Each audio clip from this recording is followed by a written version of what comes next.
Hello and good evening, everybody. Welcome to Time Capsule here on the Games Done Quick Hotfix. It is the show where we travel back in time to your favorite years in gaming and showcase awesome speedruns of games released in the same year. I am your host, Smooth Operative. Tonight we have got a stacked lineup of 1998 titles for you with speedruns of Crash Bandicoot 3 Warped, Turok 2 Seeds of Evil, and later Wild 9. But of course, before we jump into the action, let's cover some important announcements, shall we? First off, GDQ will be live from TwitchCon October 20th through the 22nd, and the event will take place on the Games Done Quick stage, as well as streamed live on our Twitch channel, so you don't miss out on any of the fun. You can use the command !GDQX in our Twitch chat to find out more information and to check out the schedule. And don't forget, Awesome Games Done Quick 2024 will be live in person January 14th through the 21st in Pittsburgh, Pennsylvania. You can use the command !AGDQ in our Twitch chat for more information on that. And feel free to add us at Games Done Quick on Twitter. Let us know what you're hoping to see on the games list. Remote volunteer applications open up on September 25th, so keep your eyes open if you'd like to help out with AGDQ from the comfort of your own home. So with that, my friends, I think we are ready to get this show started. Here to speedrun Crash Bandicoot 3 for you is Derek Lander. Hello and welcome. Hi, thank you guys so much for having me. Of course. All right, so yeah. Thank you. Yeah, go ahead. We are a bit rusty, apologies, but yeah, my name is Derek Lander, and I am here to give you guys a wonderful showcase of Crash Bandicoot 3 speedrunning. I am, of course, joined by a good friend of mine, Hammerhead Labs. How are you doing? Hello. Glad to be here. Glad to be here. Cool. And yeah, basically, this is any percent no item glitch. No item glitch basically means we're not duping the crystals. There's some like complicated duplication glitch you can do. No one runs that category because it's a lot of just bouncing on like a bouncy crate. Like, what is it, 300 times? Oh my goodness. It's something, yeah, it's a lot dumb. of bouncing, and you basically just skip all the levels. Yeah, it's so not played. I think it has 15 runs, while this category has about 250. So that is quite a difference. Definitely in for a good time. So with that out of the way, I think I am about ready. I will start to count us down. Let me actually get my splits open. That's my apologies. I should have did that before. No, you're fine. And we're okay. All right. Time will start as soon as I click start game, just to make it quick and simple for everyone. All right. In 3, 2, 1, go. Let's go. Go. All right. So I am going to be doing an underwater level here soon. Crash 3 has a weird kind of mechanic where a lot of the levels are not just platforming, they're underwater, vehicle based. So we'll see a bunch of gameplay mechanics. And first thing we actually did. What we saw Derek do right there is you saw him pause and go into the menu. Crash 3 had like little like cutscenes and stuff that sometimes play as you're going in or exiting a level. And by turning off all the sound effects, it actually skips all of the cutscenes, and it saves probably about like a minute and a half to 2 minutes over the course of the run. But it does make it a little bit harder because you can't hear really any of the sound effects that are going on, so you can't use any like audio cues for like enemies and stuff if you're running like the completion category. Breaking boxes, you can't hear at all, so it makes it a little bit harder, but you know, you can't really miss out on that, 2 minutes of time save. Yeah, it is quite ridiculous, just like that little skip. Those propeller things are supposed to go around. You can cut them kind of tight like I did, get by it. And we're going to be done with this underwater level soon. Yeah, those spinny things, those are on cycles. So there's a few different types of cycles. I'm sure if you've watched speedrunning, you kind of know what cycles are. But there's 3 different types in this game. There's level cycles, which start when you go into a level. There's local cycles, which start when you get close to the item. And then there's global cycles, which start when you actually turn on the PlayStation. And the only way to reset the global cycles is to like reset a time trial, or if you take a death, it resets all the global cycles. And up here, we have another level that's not just platforming. We are playing as Coco, riding on a wall with Pura. There's actually 2 of these levels. The speed tech for these levels are pretty simple. If we hold square, we go as fast as possible. We kind of dash through the level. But every time you jump, you actually advance like 1 frame. So if I jump enough times, I'll save like 0.2 seconds. So definitely want to save that much time. Also, there's a skip coming up here, which is kind of annoying. It's so annoying. In fact, I got stuck. So there is a cuddle skip here. Basically, at the end of this level, we see Coco and like Pura basically say their goodbyes. You can actually skip that animation by getting stuck into the wall and then jumping to go over the... I don't want to say trigger, but like you run through the trigger. But yeah, then you jump far enough to where you touch the portal. Yeah. It's kind of annoying because for a marathon, I wanted to play it a bit safe. You could do it left. You could either go to the left to get stuck in the wall, or you could do it from underneath. If you go to the left, you can actually bonk into a wall, and that's an instant death. So I decided to do it the safe way, but it's a little less consistent. So after 2 levels that are not just crash platforming, you would think, okay, is it platforming time? No. No, it is jet ski time because this game is cool. And that's one of the few things a lot of people mention about this game. It's not just platforming, it's a lot of vehicle-based levels. It works in my favor because I actually really enjoy them. I think the only one I don't enjoy is the plane, which we will see much later in the run. But I don't mind the jet ski and everything. You know, it's a decent change of pace. It looks beautiful. I mean, for a PS1 game, this is just gorgeous. Yeah, for sure. And yeah, so the interesting thing about this game, so pretty much the speed run for any percent is you go through each of the levels, you grab the crystal, you fight the boss in each warp room, and then once you beat Cortex, you're done. The levels are split into 5 different warp rooms. And within each warp room, there's 5 levels and a boss, and you can do those 5 levels in any order you want. So what kind of constitutes which order you do the level in are pretty much like the vehicle levels and the masks that you get from it. So Crash at default, or Crash or Coco at default, only has 1 hit, and if you take that hit, you die. But if you look, there's a mask next to you that's Aku Aku, and it gives you extra hit points.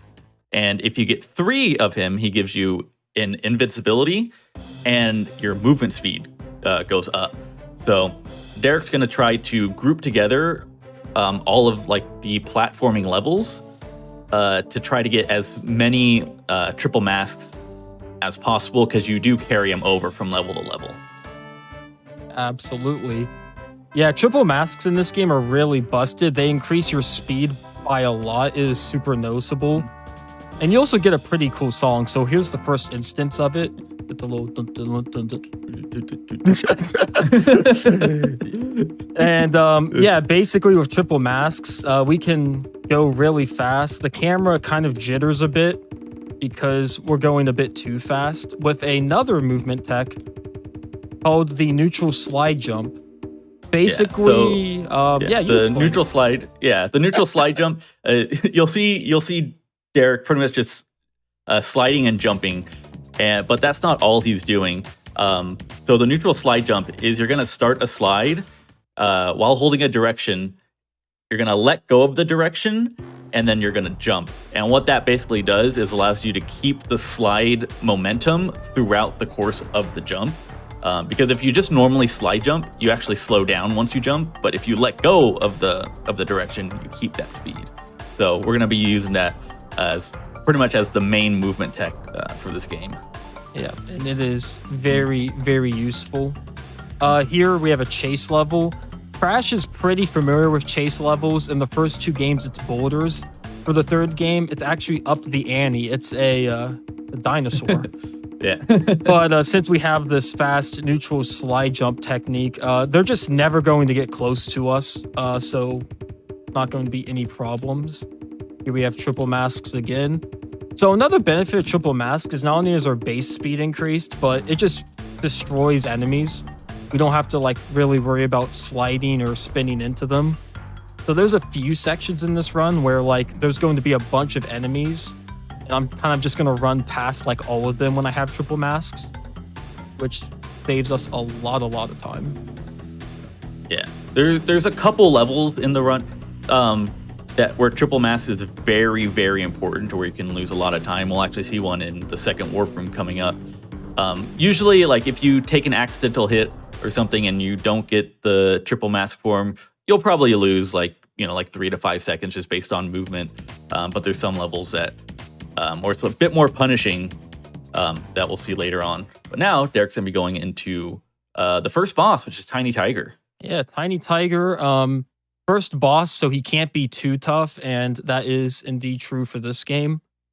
He's going to jump around, try to hit us, and then once we hit him, he's going to go up there and send the tigers out.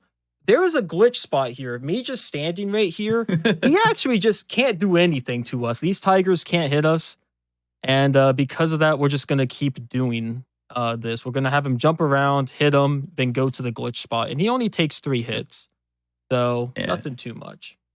In the remake, the audience throws cheese at you for cheese in this fight. Yeah, isn't that so cool? In the remake, they actually kept it, but they throw cheese. So you can do really it. good. It just feels, you just feel, like the game's calling you out a bit. Like, hey, we know what you're doing. Yeah. We see you. We see you. All right, so that was Warp 1. That Warp 1 was fine. Warp 1 in this game is really self-explanatory. Warp 3 and 2 are where it starts to get difficult. Warp 2 here, though, not too bad, but there is one level that, like Hammer said, we really want to get triple masks through. And it's not quite this one. It's going to be the one after this. I just choose to do this one first because this one is really fast. Yeah, I was wondering which one you were gonna do first. Yeah. But oh, a side thing I should mention, some of my slides, I'm actually zigzagging. So I have my input display up, which hopefully shows it off a bit better than me trying to explain it. But in Crash Bandicoot games, this goes for all of them. Diagonals are quicker for some reason. So because of that, in Crash 1, you want to like jump and then go from like up left to up right in the air. For Crash 2 and 3, you want to do it during a slide. So like while Crash is on the ground sliding, I want to push left and right to try to get a bit more speed out of my slide. It's not something I do a whole lot because zigzagging slides are rough. This game has a few instances where it will drop your input because of lag frames. So if you go for a zigzag and it drops your input, you'll just like veer hard left or hard right. So I don't zigzag all the time, but for that level, we see a bunch of it because it's just so wide open. yeah, these medieval levels, they're pretty straightforward, pretty easy, and you have a lot of room, so it's pretty easy to get the zigzags going. Another interesting thing about the zigzag is that if you do it in the air, you will go faster in the air as well, but you actually get more distance. So we can use it to make some more difficult jumps. Yep. And this is the level me and Hammer was talking about. I assume this is what you had to have been talking about. Yeah. Because these hangrail sections. If you don't have triple mask on these hangrail sections, it is slow. You'll actually probably see once the mask runs out here how much slower it is. Yeah, so once we get this crystal, it always runs out. And yeah, this is just really slow. These hangrails just, I don't know what it is. Crash is just not very fast on them. But with triple masks, I mean, it's like almost triple the speed. So we really want it for that section. Oh, that's unfortunate. He's on a cycle, but I never know what cycle I'm going to be on because we're pretty far into the run. So there's just too many variables. Usually he charges at me. That time I was actually quick enough to where I could have hit him instead of waiting. But I decided to back up. So the reason I did that is because it would have been quicker for him just to hit me, but then I wouldn't have triple masks for level 9 to get through one door. And the doors in this level stay open if you have triples, so it's extremely, extremely useful. Yeah, these doors are on cycles too, and if you get caught behind one, you're going to be stuck there for a few seconds. So getting that triple mask is definitely helpful in this level as well. The oil slick here actually increases your speed if you do a neutral slide spin for some reason. That has less traction, which is a speed tech from Crash 2 that we don't see very often here. I'll do it every so often when a neutral slide jump would give me too much distance, but that's not very often. So here we have another triple masks, and these doors are just going to stay open for me, so I'm just going to try to haul it. Whoops. That jump is always scary to me. Same. I 100% agree. It is rough because there's so many times I've slid, and in Crash Bandicoot, especially Crash 3 versus I guess 2, if you slide on the very edge of a platform, you just slide straight down. You just slide straight into the pit. You don't get a jump. So it is pretty nerve-wracking when a platform's moving like that, and it's also small. But yeah, here we have the last Coco level in terms of with Pura. This is Midnight Run. This one has a lot of obstacles compared to the first one, Oriental Express. But it's not too bad. So, guess while we're doing this, Hammer, do you want to say anything? Now is your time to shine. Oh, now you're putting me on the spot now? I'm putting you on the spot, man. I knew I was going to do this during the run because there's a few down points. So hopefully you have some interesting facts. This is going back to meet and greet in school. Yeah. Yeah. No, I have a lot of history with Crash 3. Definitely one of the games I played most as a kid. Definitely more than the other two. I will have to agree. It was actually my second ever video game I ever played. First game I ever played was Sonic the Hedgehog 2. I think I beat it when I was like 7 or 8, but I was still bad. And then that's still impressive. It's a hard game. Dude, the Death Egg robot, he does not mess around. He is cheap. He is cheap. With a capital like C. He is awful. But yeah, after Sonic 2, I was addicted to that game. It was always Sonic 2, Sonic 2, Sonic 2. I don't want to play anything else. And then like everyone else was basically playing the PlayStation because I was at like a babysitter's house. It was actually my grandma who babysat me and a bunch of kids. And they were all talking about this PlayStation, and I was like, whatever, it's not Sonic 2. It's not that good. And then I played Crash 3, and I fell in love instantly. I was like, oh, wow. And yeah. So did you go back to Sonic after Crash? No. Oh, man, okay. I beat the game, and I could have done, like, I guess, Sonic 3 or Sonic 1, but I don't know, man. Just didn't hit the same. Once I played Crash 3, I was like, I like this game too much. Absolutely hooked. Yeah, for real. I guess another thing I should mention, this is another vehicle level. We haven't seen this yet. This is a motorcycle level. Yeah. So the main gimmick behind these is there are other racers, and you have to come in first to get the crystal. In that level, basically what we want to do is we want to get a boost pad, and the boost pad is when Crash lifts up his bike and he's going like Mach 10.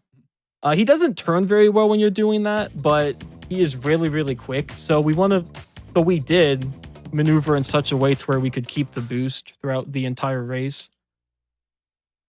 And here we have Dingle Dial. Yeah, and oh boy.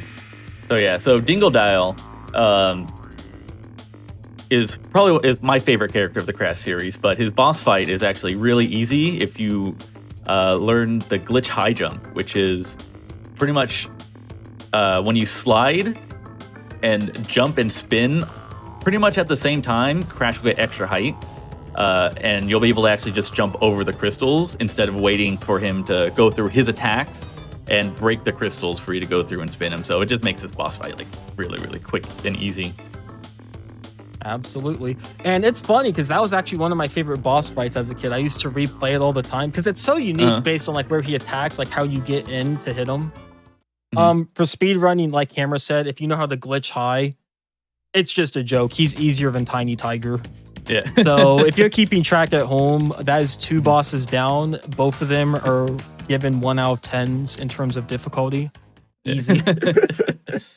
But here we have Warp 3. This is when the game starts ramping up. Warp 3 is a little tough, and then Warp 4 is where it gets really rough. So the thing about Warp 3 is this is when obstacles start to become a little annoying.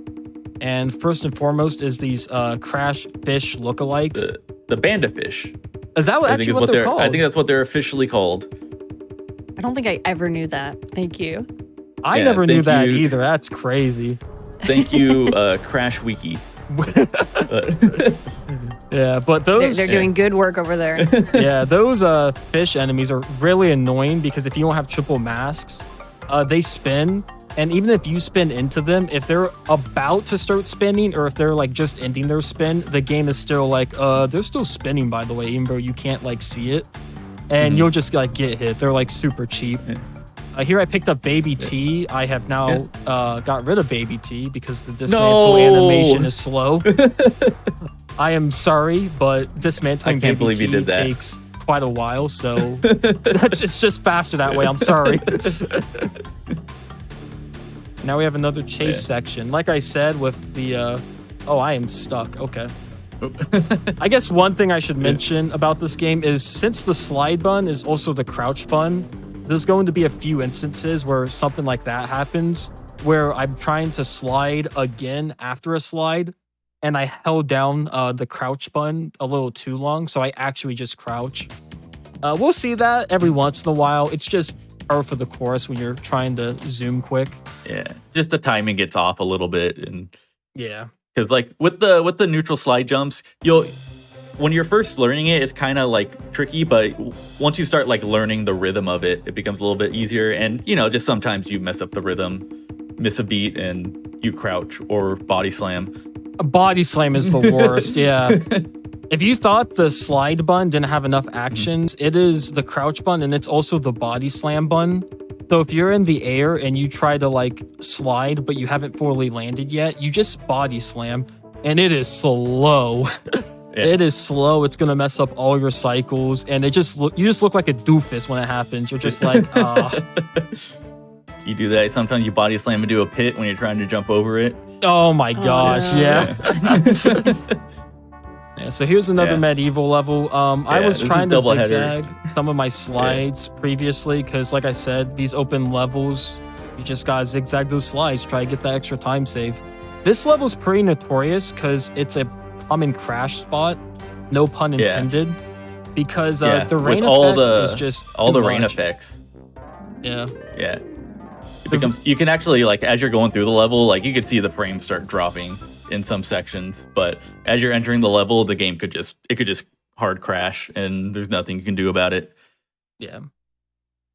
And then sometimes it could like crash a little bit, and you could come back a second or two later. I have done that. Yeah. I had it to where it crashed for like 5 seconds. I came back, but all the textures were corrupt. Oh, yeah. So that's one you don't see very often. All right, here is this level. Oh, bad cycle. Yeah. So that carpet is on okay. Get up there. Thank you. That carpet is on a global cycle, which are cycles. Like Cameron said, there's cycles that are going even when you're not in the level. Oh, this is awful. So basically, since that cycle is going before I enter this level, I had no idea what I was going to get. Here we're going to do a skip if I can get it. Kind of a little annoying, but I want to show it off. There we go. You can just get above the handrails here. And even though that took me a bit to set up, that is actually still way quicker than actually doing that like legit. That's a cool skip. I like that. Yeah, one. It is tough. You need a glitch high, and then you need to get a good double jump because for some reason the like hitbox for the handrails to like push you down is like stupid high. Yeah, speaking of, I don't think we mentioned that when we beat Dingo Dial, we actually get the double jump power up. That is true. Yeah. The double jump power up will be seen to do lots of skips, especially when we get another power up after this warp room. And that was a pretty good level, other than the wacky beginning because of cycles. Other than that, that wasn't not too bad. Yeah, nicely done. I just wanted to show off the skip so bad. That skip, it saves so much time, so like I always go for it. And for PB attempts, if I miss it like once or twice, like it's pretty rough. But for a marathon, it's like if you hit it at all within like 20 seconds, you're still saving time. So I was definitely going to brute force it. Here we have another underwater level. This the second one, of two, thankfully. yeah, This is thank probably goodness. my least favorite level in the run. I dislike the planes a bit more, but this one is not a high ranker for me. This is not too great. The gimmick behind this one is those propellers that are spinning. And I keep complaining about global cycles, but these guys are actually worse. These are not global cycles. These are cycles that activate as soon as I put them on screen. So basically, every time these show up on screen, I have to wait because they immediately start activating, which is awesome. Except for one up here. There is one of these up here that if a pufferfish isn't in my way, I can actually barely beat, just like that. So that is nice. neat. Yep. And then here, we're going to do a tight boost section. There's a bunch of nitros. You're supposed to take it kind of slow. I'm going to skim past all of that. Ooh! Ooh, That was clean. That was clean. That was nice. That was clean. Yeah, that section is really tight. You're supposed to get the nitros. But, yeah, that was clean. That was ridiculous. And now we have another the bike second level. motorbike level. This one is awful. Even as a speedrunner, it's not great because the person who you want to pass in first place is way ahead. He gets like this is not like from CTR, you know, Oxide, how he gets that like initial head start, like he cheats. This blue like driver guy up here, he is like halfway through the track before I even get to start. So he's just cheating on us. So this is easily the hardest motorcycle level of the game. Yeah. And even like experienced runners can still lose this race. Which is rough. This is like a big time loss. I actually estimated in case I lose. I shouldn't lose this, by the way. I just shouldn't. But you say that. Why'd you say that, Derek? But I did estimate in case worse came to worse. Maybe, you know, my hands, I don't know, maybe they got cold vibes or something, and I just run into a pit. Because this one's tough. If you make one big mistake, you just lose. Like if you run into any pit, you just lose. If you like have to get respawned by Aku or whatever when you like go out of the track boundaries, you just lose. It's just so ridiculous. Here, I'm actually going to get the boost power up, not take the ramp. This has gone really well. I'm actually going to pass this guy. Ooh, flipped through that police car. Nice. Yeah, that was really good. Usually you would pass the last driver up here, which is near the end. I did that so well and I had pretty good boost. I actually have nothing to worry about. Unless I fall into a pit still, because he will cheat. Yeah, he will cheat. Yeah, this entire level is like nerve-wracking. Yeah, it's rough. And it's weird because there's another bike level in Warp 5 after this that's way easier. Way easier. So this is just a difficulty spike. There is a theory that I've heard that this one and Orange Asphalt were supposed to be switched because of like the time of day thing. Like the first one's in the day, Orange Asphalt's in the evening, which we don't see to Warp 5, and then this one's at night. Ah, that would make a lot of sense actually. And then in the secret warp room, there's another motorcycle level called Area 51 where it's pitch black at night. Here we have got a good theory. That's honestly, I believe that theory because in that level, the one I just did, there's a sign with an alien on it, and it was originally going to be intended you hit that sign and you go to Area 51, but instead it takes you to Hot Cocoa instead because they just were shuffling levels near the end of the game's release. Oh, okay. So it was kind of weird, but yeah, I can definitely see that. Here we have End Trophy. This boss is just a touch annoying because when he despawns the platforms, there's like 3 possible outcomes. And unlike the other 2 bosses, he is not a gimme. He's not too bad at all, don't get me wrong, but he is not a gimme. Like if the other ones were 1s out of 10s, this guy could be given like a 3. Yeah. So, the balls that he shoots at you and these energy things, those are going to be the same no matter what. But yeah, these platforms that he's jumping across are RNG on what pattern they're going to be in. Yeah, and I actually got the worst pattern for all three. So awesome. You want patterns to where you can kind of just like jump to him in such a straight line just to get it over with quick. I got like 2 diagonal ones where it had them kind of separated to where I wanted to take it slow because it was, wonky. Here's Warp 4. This is okay. Warp 4. Oh boy. Warp 4 has 3 levels. All of them basically benefit from triple masks. So we want to have triple masks throughout this entire warp room, and there's only 1 level to refill in case we take a hit. So we need to watch out for this warp room. This one could go pretty rough.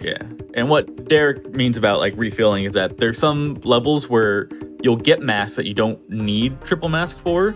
For example, there's a jet ski level in this warp room that you can't use triple mask for, but there is a mask there. So if you lose a mask at one of these levels, you can go to the jet ski level early to get that mask to use for the later levels. So that's one of the reasons why earlier I said the route's very flexible for any percent and the completion category 105%, just because of all the mask shenanigans. Speaking of mask shenanigans, he clipped me at the end, so we will actually be seeing a jet ski level. That door is weird. The doors are basically on a cycle once you enter the level, but if you take a hit, they will decide that they need to stay open a bit longer. But as far as I can tell, it's not like a certain quantified like number. It's like when you get hit, they will just decide how close you are and how long they should stay open. So we just wait because I really don't want to get the door slammed in my face. So yeah, we're going to do a jet ski level now because we need triple masks, which means I have to do the next 2 levels pretty good. So we don't lose too much time. And this jet ski level is long. It's long. I was going to ask, I think it's one of the longest levels in the game. Oh, absolutely. This is about a minute 30. And I'm not even going for all the boxes. If I was going for all the boxes, this would be like 3:10. Yeah. So, yeah, this one's pretty long. So now, Tippy, now is a good time to shout anything you want to mention, any events. I actually had a quick question for y'all since it's been a while since I played this game. Do they offer like the pity checkpoints, for lack of a better term, in Crash 3? Yeah, they do. Okay. Yes, they do. It's kind of funny though, because in Crash 3, there is so many boxes that often, like when you die, like I think it's like 5 or 10 times and you get the pity checkpoint. I can't remember which one. It's literally just the next breakable box. And since this game has so many boxes, it rarely moves you up. It is pretty rough. Like you'll get a pity checkpoint and it'll be like maybe 3 seconds ahead of where it kept placing you to begin with. I feel bad calling it that. It's just, I don't know what else to call it. I think everyone pretty much calls it that. Yeah. And you know what? When I was first speedrunning this game, you bet I probably had to use it once.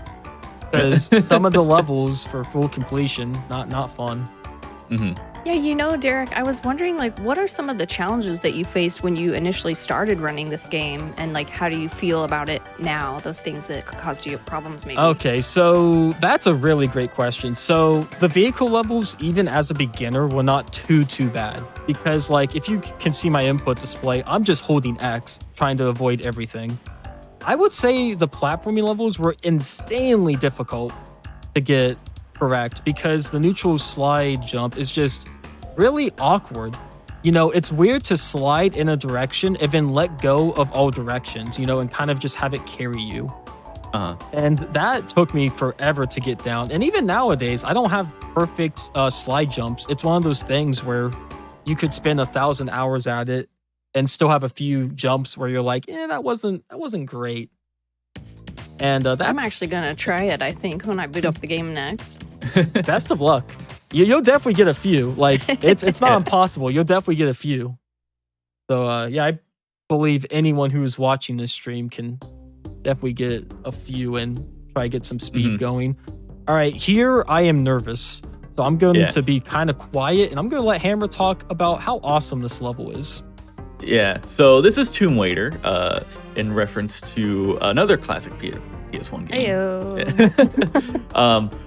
But if you can see, there's these little like dip sections where the water goes up and down. And basically, the water is instant death. If it's high, you can only go past it when it's low. And this is the probably the biggest level where triple mask matters. Because if you get triple mask, the water stays down and you can just go right through the level. So very important to get it here. That's why we made that detour, because it's so much quicker to do the detour than to have to wait on all of these cycles, because they never line up properly for you. Correct. So we're past the part where the level was easy, because we was able to get triple mask, kind of skip it. Now the level gets a little nerve-wracking. I actually want to bounce on this box. Nice. To kind of just stay away from the water. Also, there's a skip here, which isn't too difficult, but it's kind of swag. Over the wall. Hey, let's go. Oh, I don't think I've actually ever seen that. You've never seen that? Yeah, that. No. Oh, no. Oh. Okay, so usually, I guess I'll explain that. This level cycles, it has level cycles. I usually jump on the thing that pushes in and out, because you can land on it, even jump off before the water rises. Since I was actually a touch slow, it was early. So I immediately was like, oh, I'm going to die. So I had to back it up to go fast. It's fine. And now we have a future level. These are honestly some of my favorite levels aesthetically and gameplay wise, but they are brutal. Yeah, they're very hard. Very easy to lose time on. Yeah. And the main... Yeah, all these enemies, these gates they have to go past. Pretty much when things are bright, they're invincible and they will hurt you. Absolutely. And not only that, but there is two... No, not even two. All the enemies in this level have really big hitboxes. Like, really big. They're kind of stupid. So these like invader, I don't know, like saucer guys, these guys, they look like they're a circle. They're actually kind of a elongated like oval. Yeah. And sometimes you could jump like right on top of them and you'll still get hit. Yeah, you could jump on top of them and they have like little pointy spikes that are like super janky, and it'll just be like, yeah, you get hit. You wasn't centered enough. And then the other enemy type, which I just jumped over, is a spiky like ball thing. He's not too bad. His spikes are a little deceiving because it expands further than what we actually see. So a little cheap. The only enemy in this level who's not cheap are these bars right here. These guys, like I just took a hit there, but like I deserved that. Other than that, everything else in this level is ridiculous. But we're going to be out of it at least. And there's only one more future level after this. So that went pretty good. Yeah. That was good. Yeah. I remember both of the future levels being very hard. So well done. Yeah, they're ridiculous. Like I said, it's just because those enemies have ridiculous hitboxes. But when you get triple masks, I mean, you can just blow through it and just be like, I'm not caring about any of the enemies. I just need to go. All right.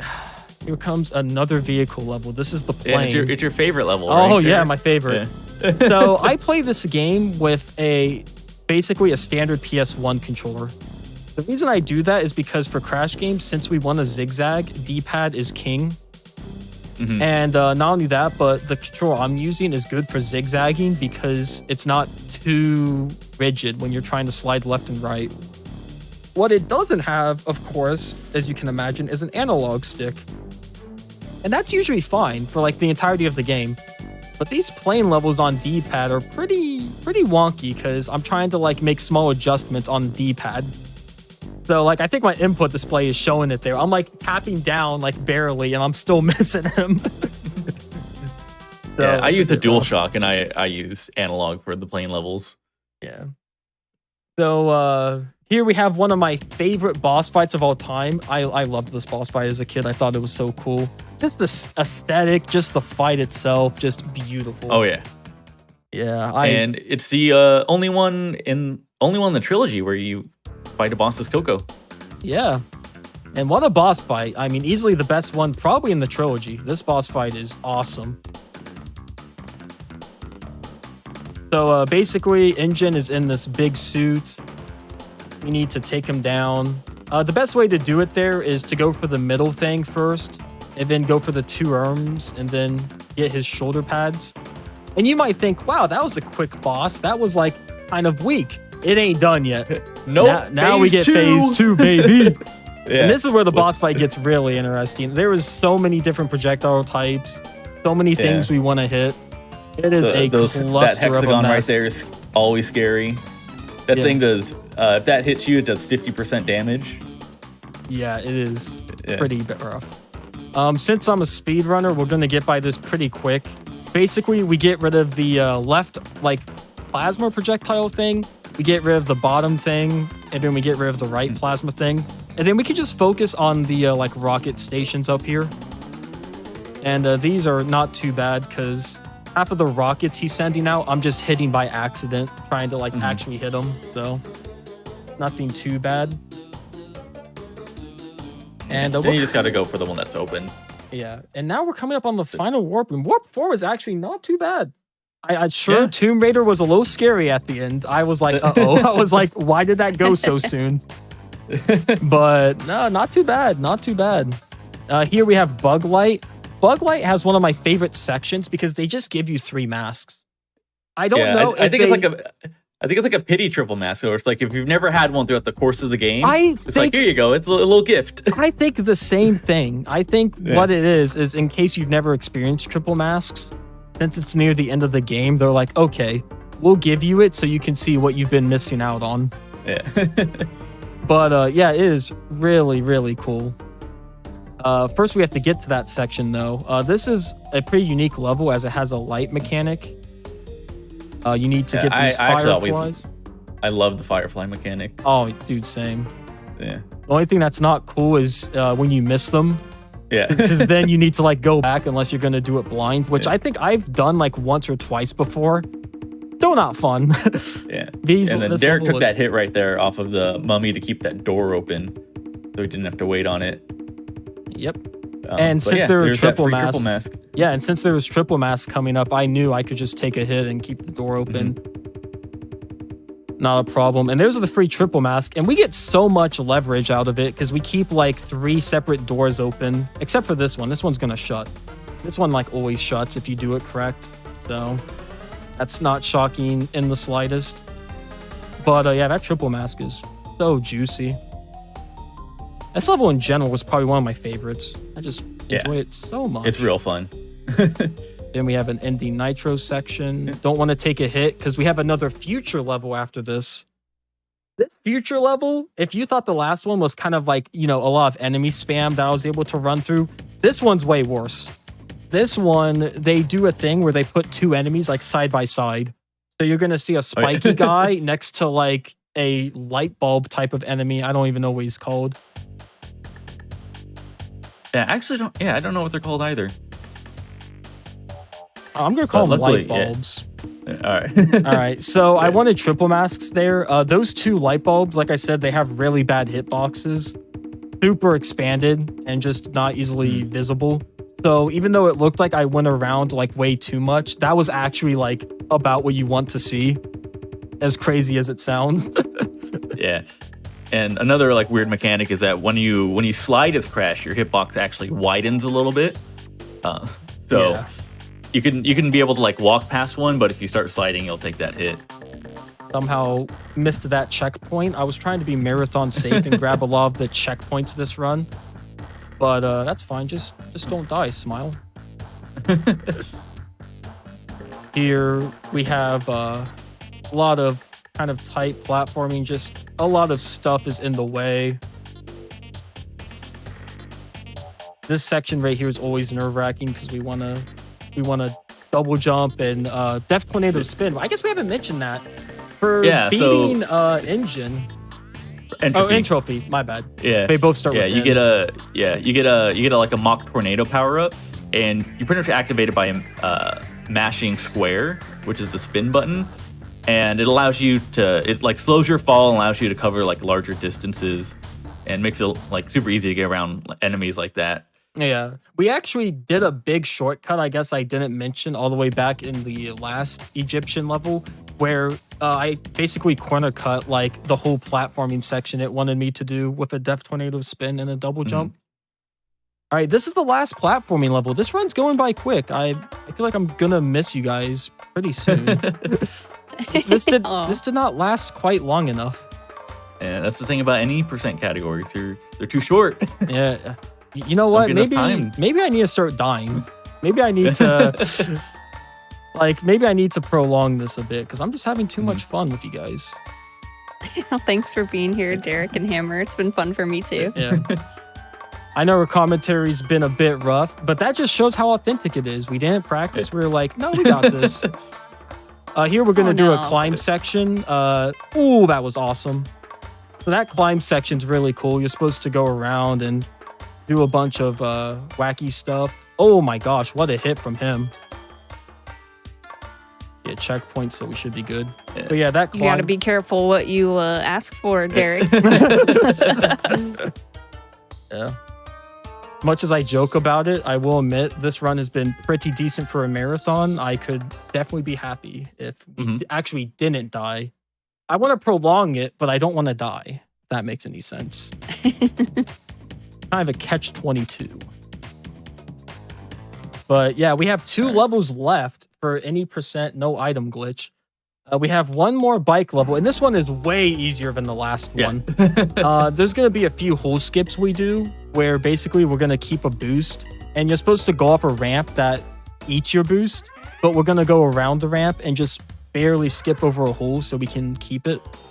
Yeah, just some of the weird geometry of the hole just makes it so like some areas are like a shorter distance across the hole. So Derek's going to take advantage of that with the speed you have the speed you have from the boost to be able to clear the small gap.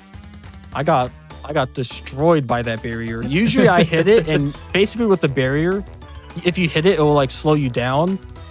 I think I've rarely had it to where we'll skip. I think I've rarely had it to where I hit the barrier and it sends me 90 degrees to the left. That is almost new for my standards. Yeah, sometimes the collision in this game gets a little weird and you get different results for doing the same thing. Yeah. That's why I like it. I don't know. Like it's frustrating in the moment, but then you're like, man, this game's so different. It's kind of funny. Yeah. I want to kind of come back to our theory or Hammer's theory that this was the second motorcycle level, because do the cop cars move in the other one? Not in the second one. They no. actually don't, which is, yeah. So maybe intentional? I Maybe. guess so. Maybe. Yeah.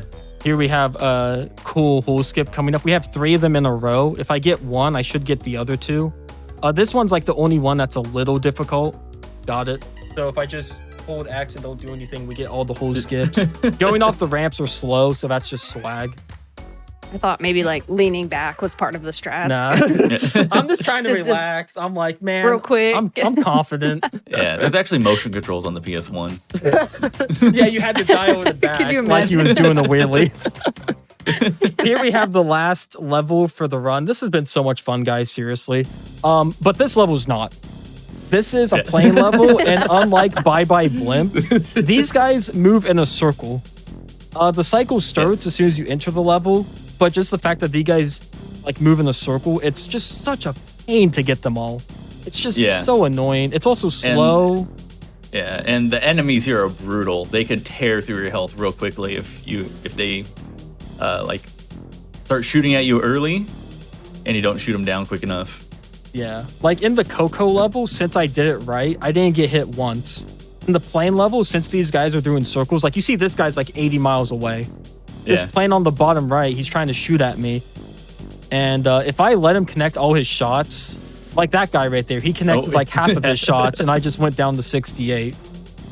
So yeah, these guys were no joke. Like there will be times where I'll actually pan the camera so they get off screened, so we don't have to deal with them. Because when they're off screen, they actually won't attack. So sometimes I'll off screen them, sometimes I'll shoot them down. But yeah, these guys, I mean, whoever Cortex hired for these guys in particular, I mean, they deserve a raise. These guys are the hardest enemies in the entire game, besides the janky future ones.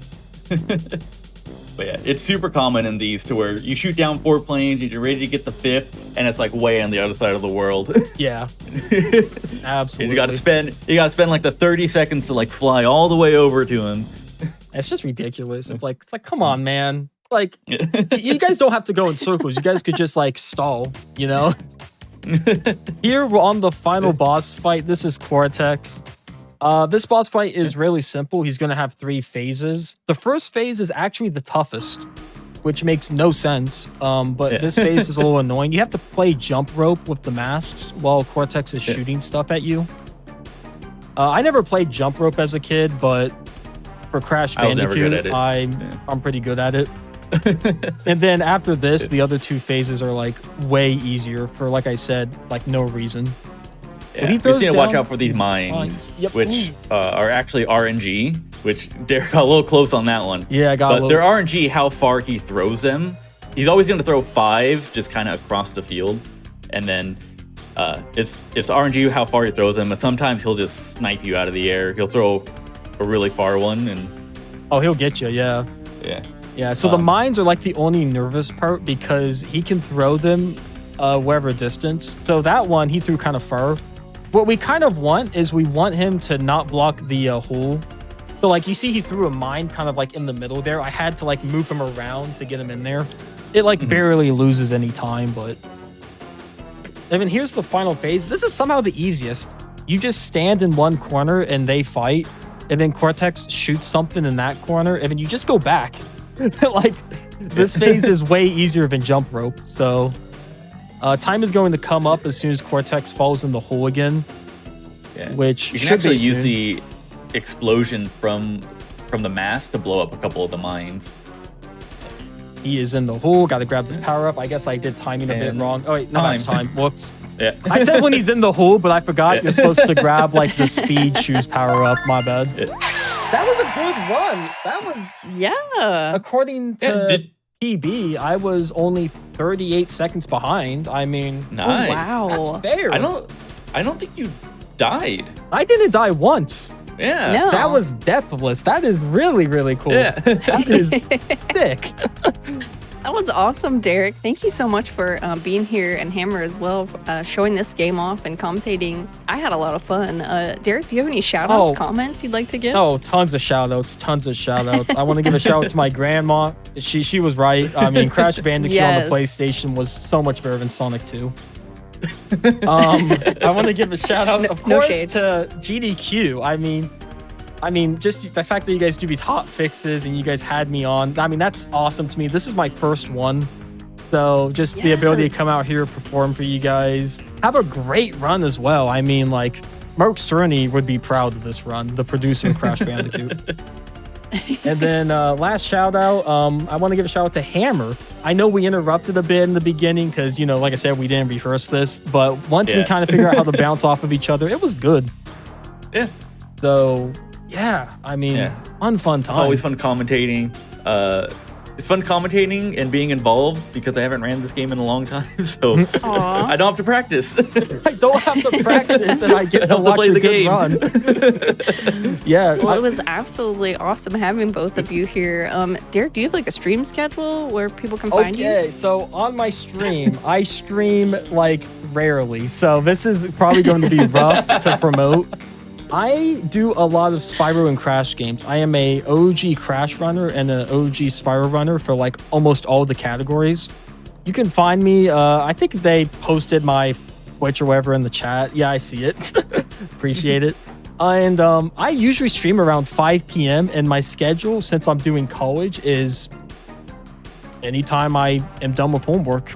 And if I'm not, then I just don't stream.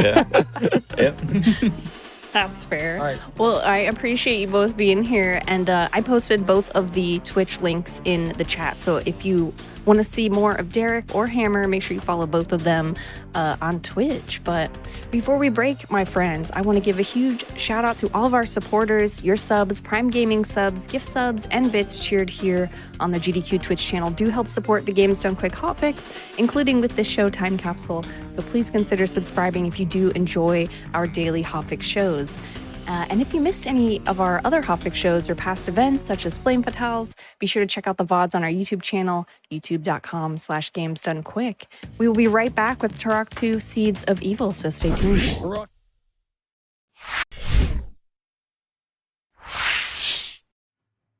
All right, everybody, welcome back to the Games Done Quick Hotfix. I'm your host, Smooth Operative, and you are watching Time Capsule.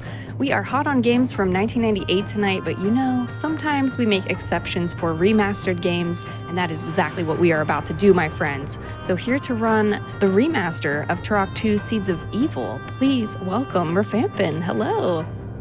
Hello, everybody.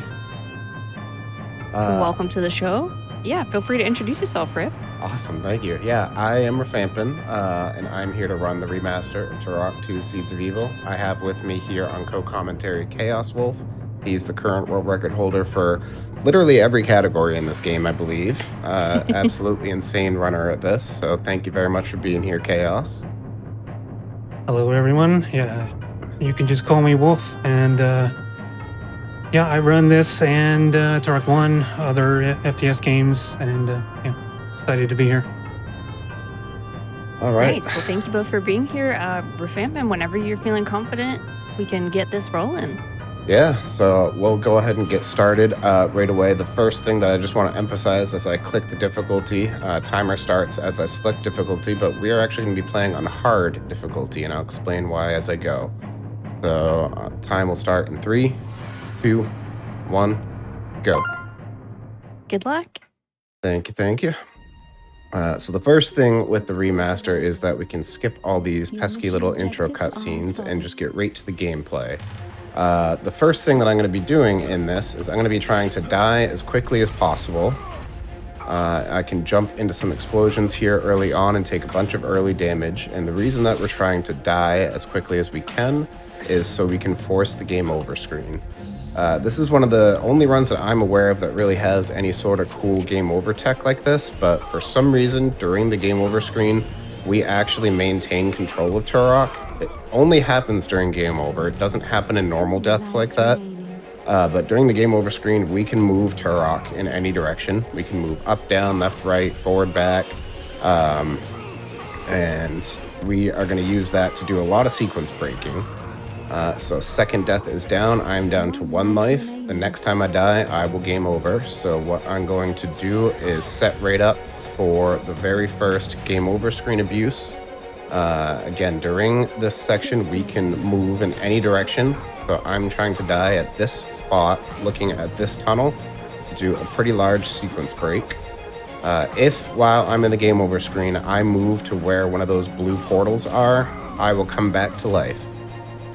So I'm going to move around during this game over screen, wait for an audio cue, and move into that portal to come back to life. So doing this game over screen abuse does have a few implications. As you can see in the bottom left corner of my screen, I now have 0 health.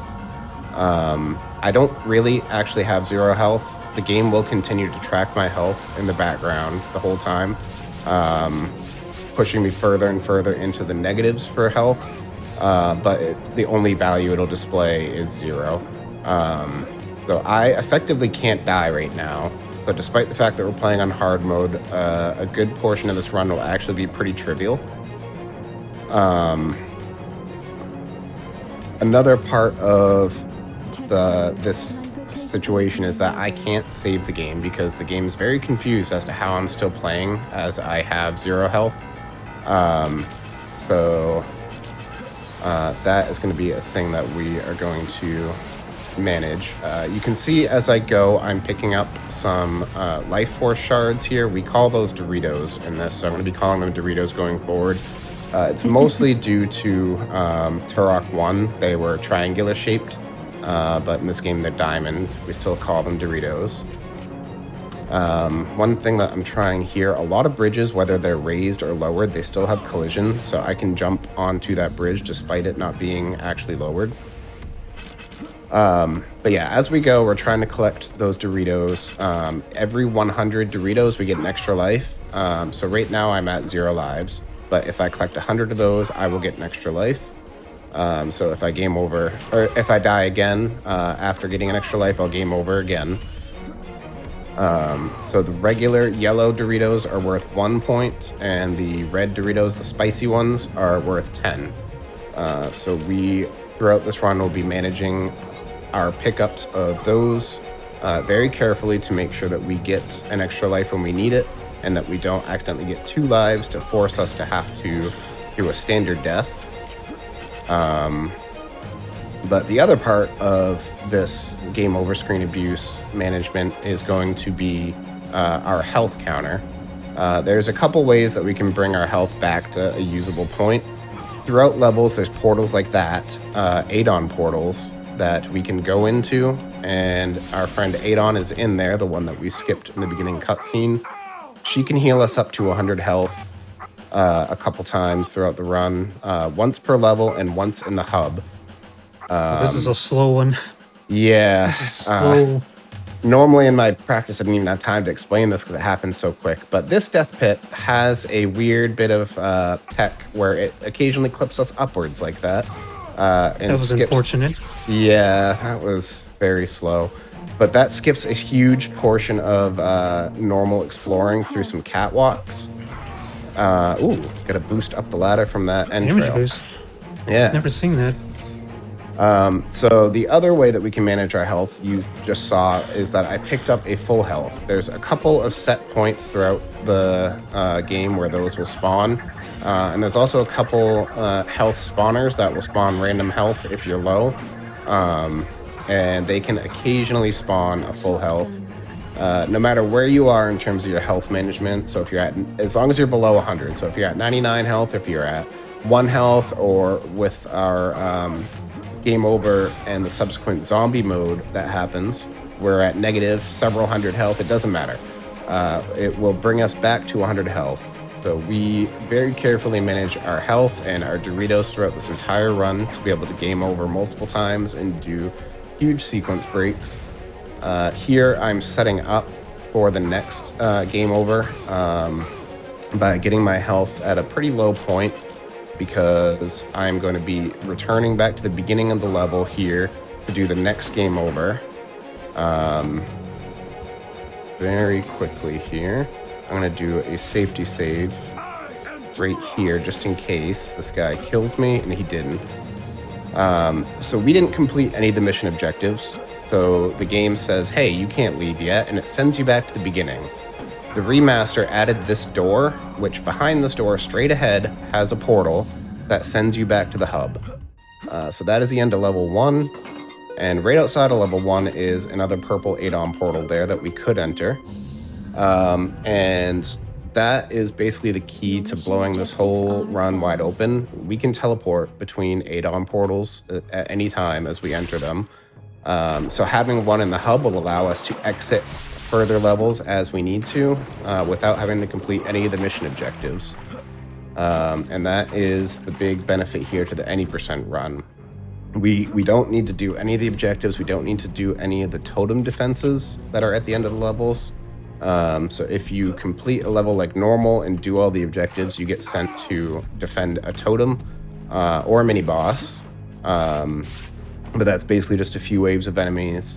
And then completing that will send you back to the hub. But having that Adon portal in the hub will let us warp back to the beginning, no problem. And remember this portal, by the way, because we're going to be coming back here later. It's kind of hidden. But that is an important portal that we will be doing another game over abuse. And from now on, I'm probably going to call those bell slides. I haven't really fully explained those yet, but in the Turok community, we refer to those as bell slides, named after the runner, the bell tolls that discovered them. For the sake of explaining, it does make sense to refer to them as game over screen abuse, but we very much appreciate the bell tolls for discovering that. It took about 3 years, actually, before we realized that you can move around during the game over screen. But it was a huge discovery, and it dropped the time for any % by over 10 minutes, and we actually ended up separating the any % category into a no major glitches category that doesn't do that, just because it was such a insane bit of tech. So what he's getting right there was the Primogen key. So this poison water is normally supposed to kill you. We're meant to get the talismans to protect us from that. And the benefit of zombie mode is that we don't have to pick up any but, well, save for one of them, we don't have to pick up any of the talismans. So That's what that was there. Exactly, yeah. Big overarching theme of this game was all about exploration and backtracking. So the normal route for a playthrough of this game would involve you finishing this level and then coming back to it. At the very end of the level, there is a eagle feather that you would bring to a special portal and redeem that in that portal, and you would get a talisman that allows you to safely swim in that poison water. But we don't have to do that because we can use zombie mode to safely swim in it.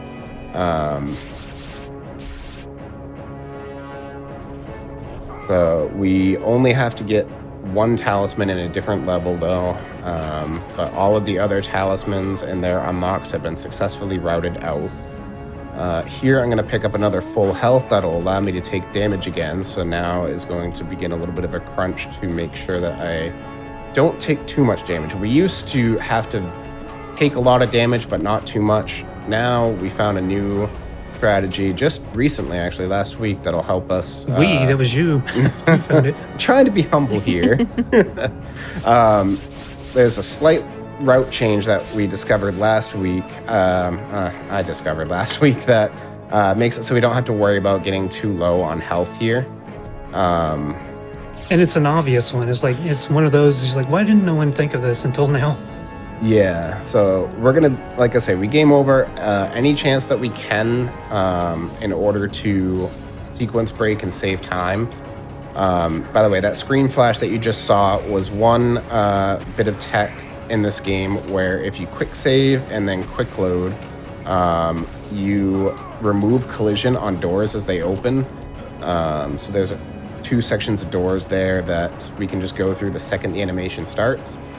So I don't have that talisman, so now this water kills me, and I'm going to game over here and fly into that portal that I pointed out earlier, and then into the Adon portal that is right outside of it, and use Adon here to heal us, like I said that we can do earlier, and give us some ammo.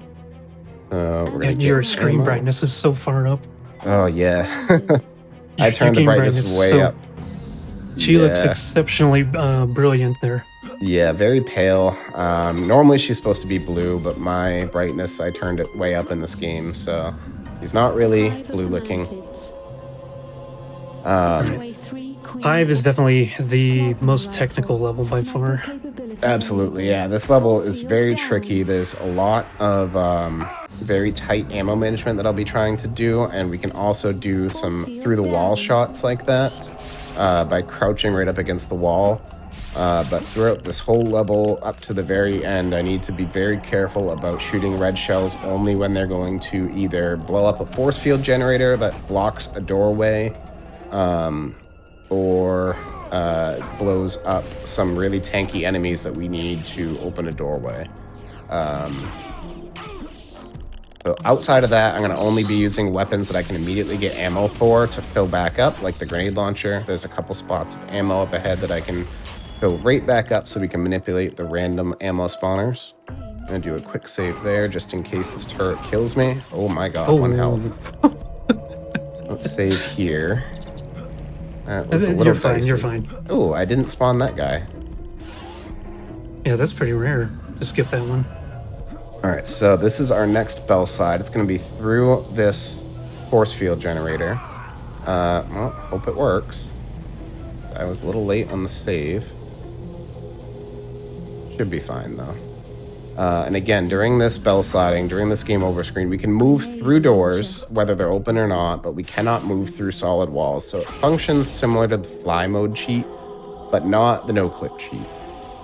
And here is probably the most frustrating trick on this level. I'm going to try and damage boost with this guy up to ledge grab here, instead of having to press all the switches that make the elevator function. Oh, first try.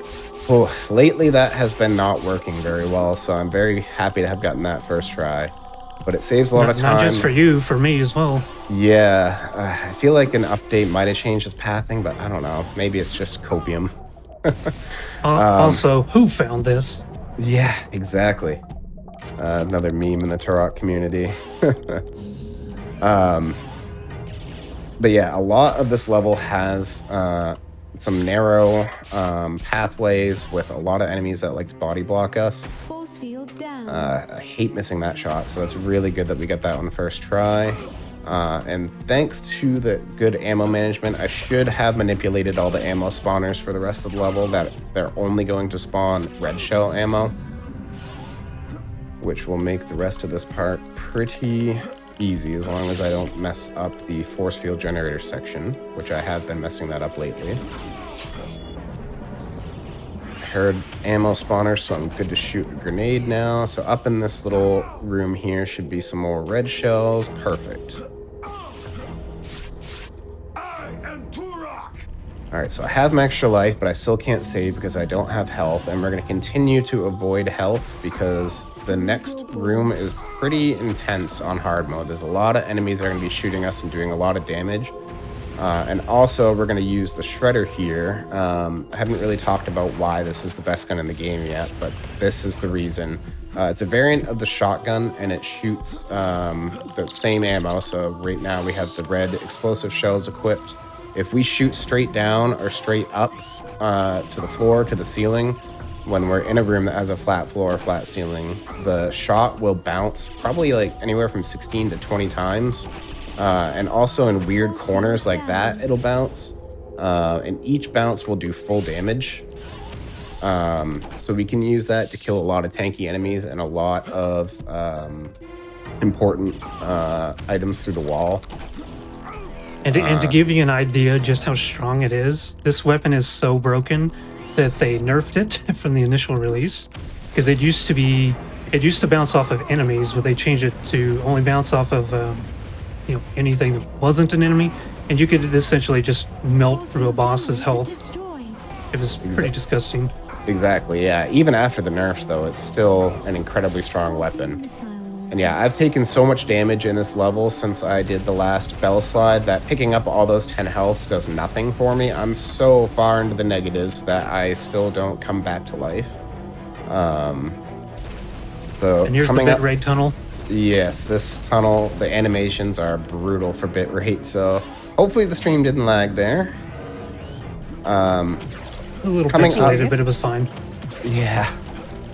Coming up, I'm going to let Chaos take over Wolf take over for most of the commentary because we have probably one of the harder tricks in the run that involves free falling in a death pit and gaining speed with a precisely timed jump. So if you want to explain kind of what's coming, Wolf.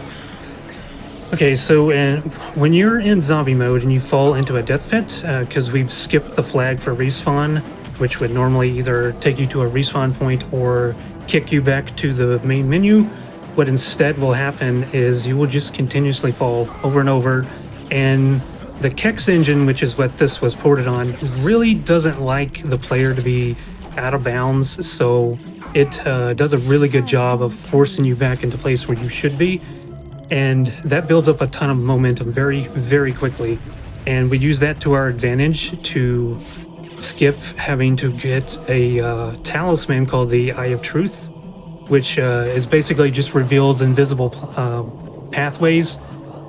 But even without the talisman, those pathways are still there. It's just the very beginning of it is kind of missing, and we can still reach it by doing what's... I'll stop talking and let him focus here, but you'll see what happens.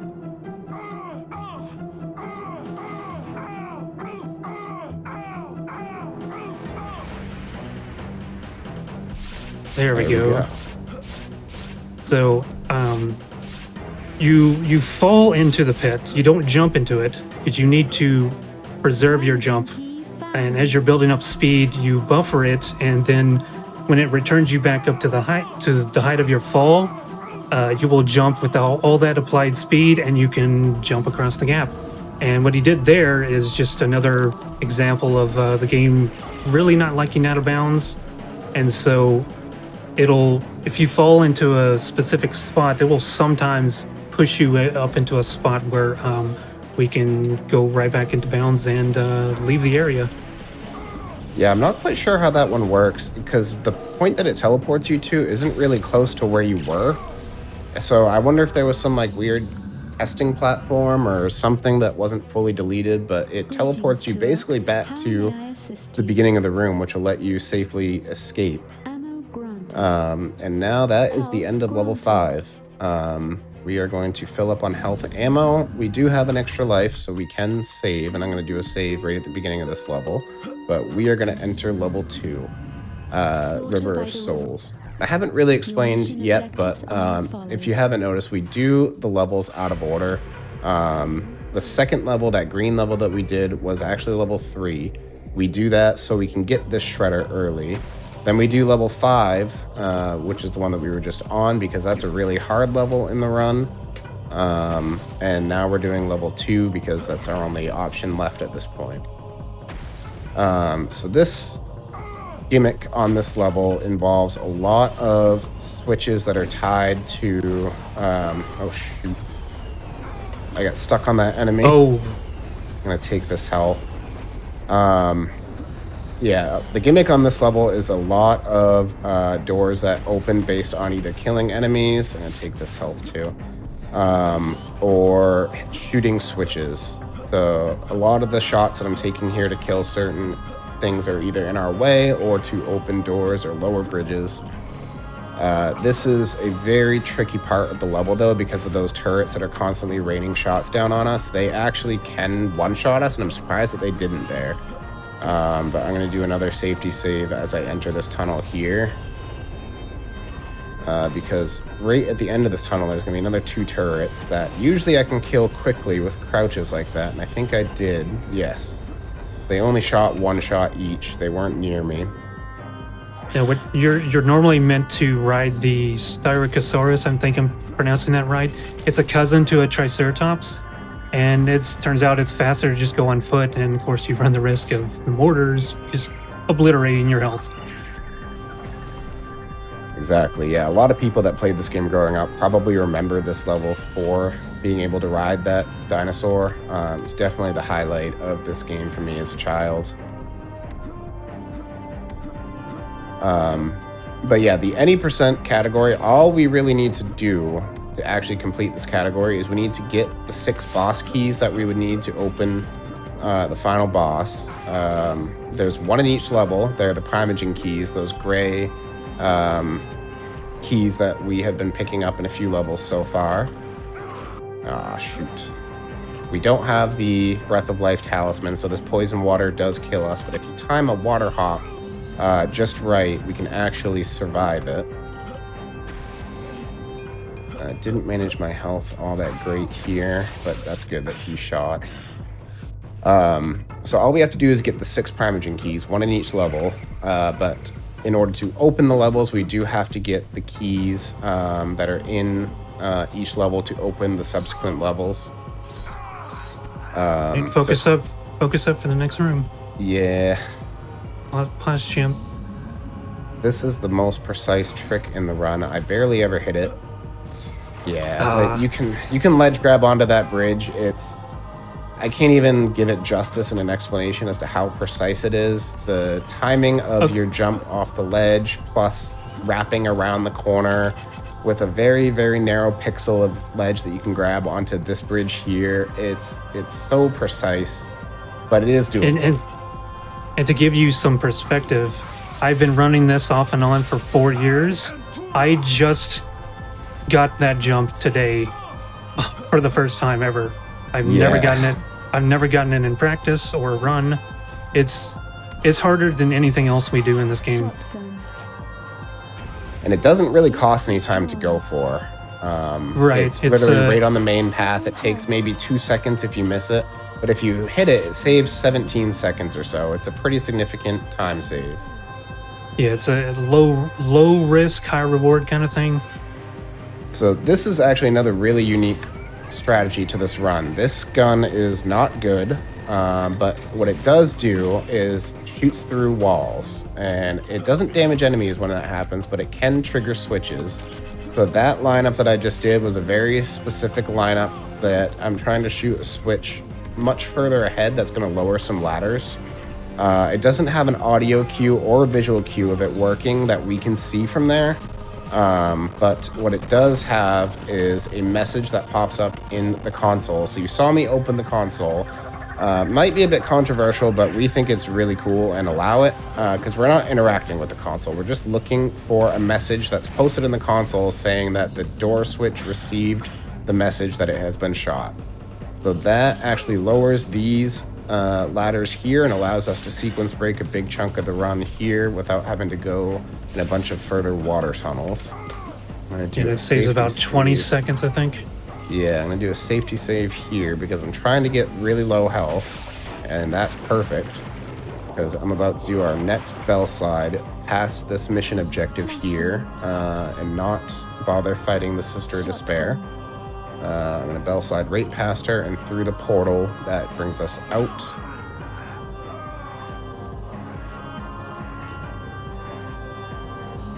And that's why I have the keyboard overlay right next to my webcam, by the way, because the only downside to this really cool trick is that you can't see what's going on, but you can see the inputs with my keyboard overlay, so hopefully that gives an idea of the movements that I'm doing.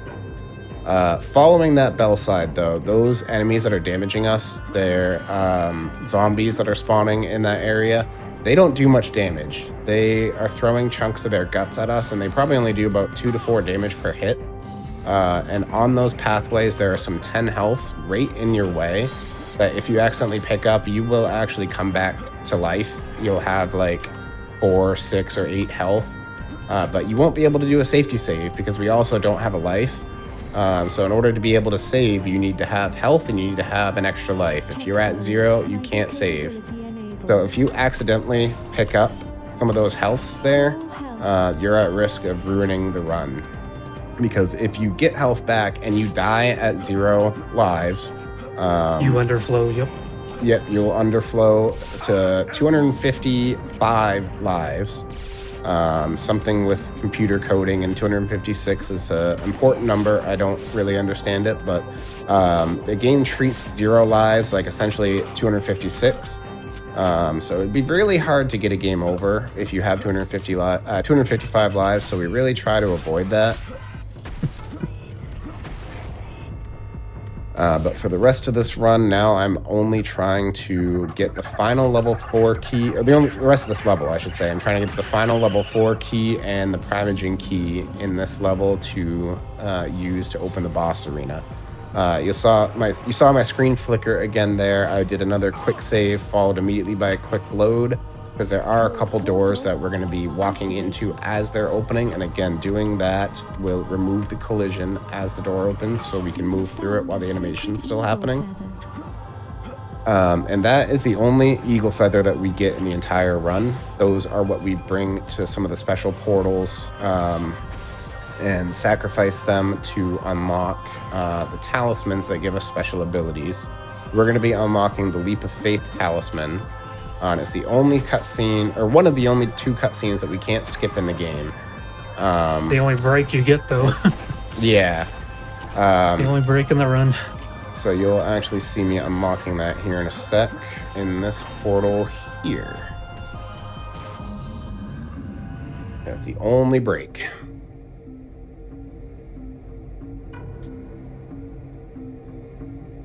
Sometimes the cutscene glitches too, and it puts the camera like in the corner of the room. I'm curious if that's going to happen here. No, it worked was like in the normal. right spot. Yeah, sometimes it'll go like to the pillar or to Turok's hair. Yep. Or looking at the wall. Kind of so really well hoping. behaved for Hotfix. Exactly. It doesn't cost any time. It's just a funny little visual bug. But now I am going to use that talisman that I just got to immediately leap great distances, as he said, and do a safety save right there just in case. Stepping on this platform will now send us flying. We can't control Turok in this section. Moving doesn't do anything. It always puts us on a set path. But we use that a couple times in this run, this level here to get this primaging key, and then once more in level 1 and level 6. It's the only one that we haven't been able to route out. I'm taking damage here intentionally because it's a little quicker to take damage here, except they're not really cooperating. There we It go. failed that grenade throw. It bounced off the pillar. Yeah. So I'm taking damage there intentionally because I'm going to be warping to level 4. Again, we didn't complete mission objectives, so that was the exit portal, and it sends us back to the beginning. But there's an add-on portal right here at the beginning, and I'm going to have her give me ammo and not health, and I'll let Wolf take over again, because this is the hardest bell slide in the run that I'm about to do. Right, so this is what's called Bell's Hell. It was not initially in this run before. We used to get the Whisper's Talisman to take us up the pathway, get the Primogen key, but we routed it out because it saved so much time. The only obstacle was getting there, and I'm going to let him focus because he's got a setup and he's got to count out loud. Yep, so that initial part was me setting up my mouse in a specific angle, and I'm trying not to move it. And now I'm going to count 1, 2, 3, 4, 5, 6, 7, 8. First try. Woo! Let's get some That hype is- in the chat. That was first try. That's insanely hard to do that. Yo, let's go. Yeah, so the game over screen lasts 8 seconds. And as you heard me counting to 8, that we used all but like a quarter of a second of that game over screen. There's a couple very precise input changes during that in order to basically do a gigantic spiral up in the air and then back down into a small hole. I'm just going to take some damage intentionally here from this guy to make sure that my health is negative enough that a 10 health doesn't revive me. Yeah, it's a very precise bell slide that is probably the major choke point of this level. And yeah, that 10 health we can't dodge, so it's important after doing that bell slide to take enough damage that that 10 health won't heal us. Because again, we don't have an extra life at this point. We can't save the game if we accidentally get health. But now that that choke point of the level is done, we are just, again, trying to get the keys that we need to open level 6, and we already got the Primogen key for the boss. So we're going to spend most of this level in this zombie mode, and just get the keys to open level 6. The gimmick of this level is getting lost, basically. They improved it a lot in the remaster, but this level, if people made it this far as a child, you might remember getting lost a lot, like I especially did. There's a lot of areas that look the same, a lot of intentionally confusing tunnels. I'm going to trigger the cutscene there and then, or the cutscene of the bridge falling and then get the key. But the remaster did a really good job of kind of rearranging the level, so it's a little more linear. A lot of the keys for level 6 are now on the main path of the level, so you can't miss them. There's a section of swimming here that was notorious for getting lost in, called the water tunnels, that is also much improved. So Night Dive really did a good job making this game. Oh, I'm one Dorito short, so I can't quick save here. Oh no. Which is fine, should be fine. Also, this doesn't save or lose time, but it's cool, so I'm going to do it. Yeah, That's just a little awesome. clip. No big deal. Alright, sweet. That Okay. is a big sequence break. I was clinching whether you would make that Yeah. or not. That's a big sequence break. That's kind of hard to ledge grab onto that. Normally, I would have an extra life and be able to quick save right before it, but I didn't manage my Dorito count appropriately, and only had one chance to do it. And I wish every game that had swimming had a weapon like this. This is the torpedo launcher. It makes swimming so much easier. It propels us forward, and we don't have to keep hitting the W key anymore. It just makes swimming so much easier. I don't think any other games around this era of the N64 had anything like this. Not that I'm aware of, no. You know, these Raptoids that he's blowing up with the torpedo launcher, for some reason they're significantly more dangerous underwater. Their attack speed is like ramped up, so they can actually shred you if you're not careful. Yeah, so I'm trying to kill couples that the couple ones that like to block you and just shred you before you can even kill them. Luckily, there's a couple health pickups along the way if I get too low. But there's just one more little bend in this water tunnel here that I gotta navigate around. And one more Raptoid that I'm gonna try and kill as he enters the water. But that, like I say, the water tunnel section is much shorter in this game now. So I am gonna kill a couple of these guys because they do a lot of damage sometimes. I have a lot of health here, but that's fine. I'm about to do the next spell slide. And it's probably the single biggest time save bell slide in the run. It saves a lot of sidetracking. And it's really easy. Yeah, I literally just hold forward and then right, and I should go right into a portal. If I miss it, I'll just go into the corner of the room like I did, and then just a quick little backup movement into the portal, and it basically sends us to the end of the level. And again, it didn't do that much damage in the death, so I'm really probably only at negative 8 or so health. Now that I just took damage, I'm fine, but immediately after that bell slide, there's a lot of 10 healths right on the main path that we have to dodge. Because that's a really easy way to make the run much tighter than it needs to be. Because again, we don't have an extra life. We couldn't save. We would just have to YOLO it and hope that we make it to these healths there to further pad our health. Spider Bro always blocks my shots. That gate is tied to that spider being alive.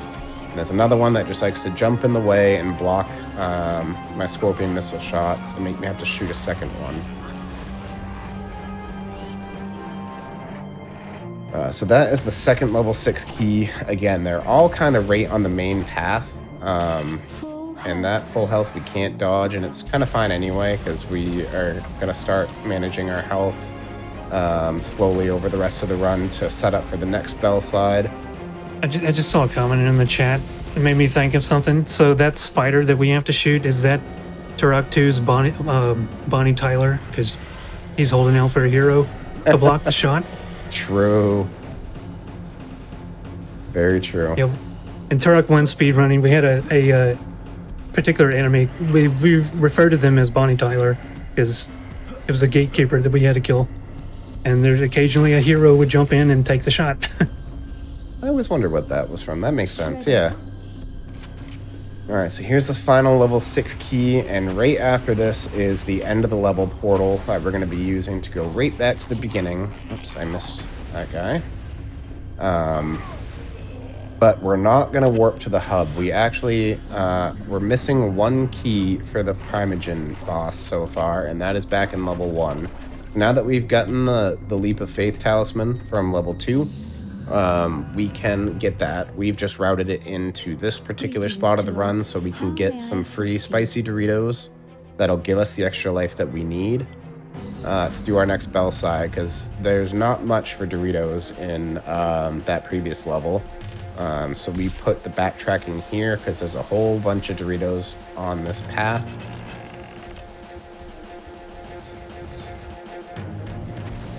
And a lot of people, myself included, have tried to look for a way to skip this, get across the gap, because in the classic Turok 2 speedrunning, you could just like save your game and load it and you'll reset your jump, and you just do that over and over to get to the key. But no such luck with the remaster. So it's the only one we have to get. We do need it for a couple other spots too. It would be nice to be able to route it all out, but because we need it for the level 2 Primogen key and one of the switches on the light ship, I don't know if we'll be able to route it out, but I'm always looking for ways that we can route out this talisman. So that is all that we warp back to level 1 for, and now we're going to enter level 6, the final level here before the boss, Primogen's light ship. This is another big level that probably people would have gotten lost in as a child, myself included. It's a very maze-like level, but we can simplify it a lot with this. I'm going to do a safety save here. But the gimmick of this level, here's our Primogen key right there in the beginning. And there are 4 switches in these 4 sectors. We need to hit each of those 4 switches to work on unlocking the barrier that is blocking that key, and then we can pick it up and leave the level. Since this is the last level, there's no other keys to get. But what I'm doing now is I'm going to bell slide through this door to my left. That is the exit to sector 1 of 4. And I'm going to do this sector in reverse.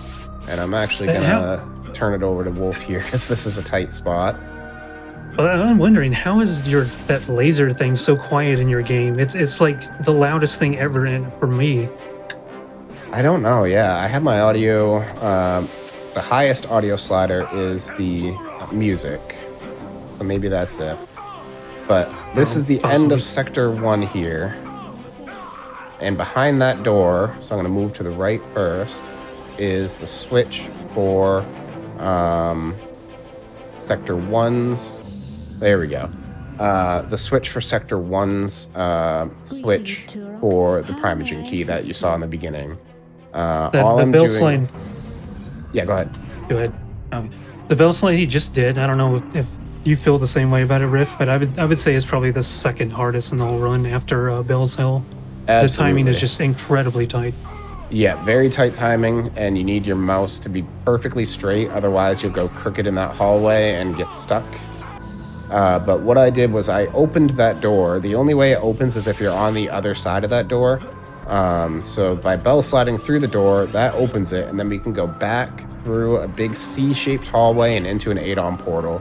We don't need anything from Adon in that one, though. We're just paying her a quick visit so we can come back to life and out of the game over screen and continue.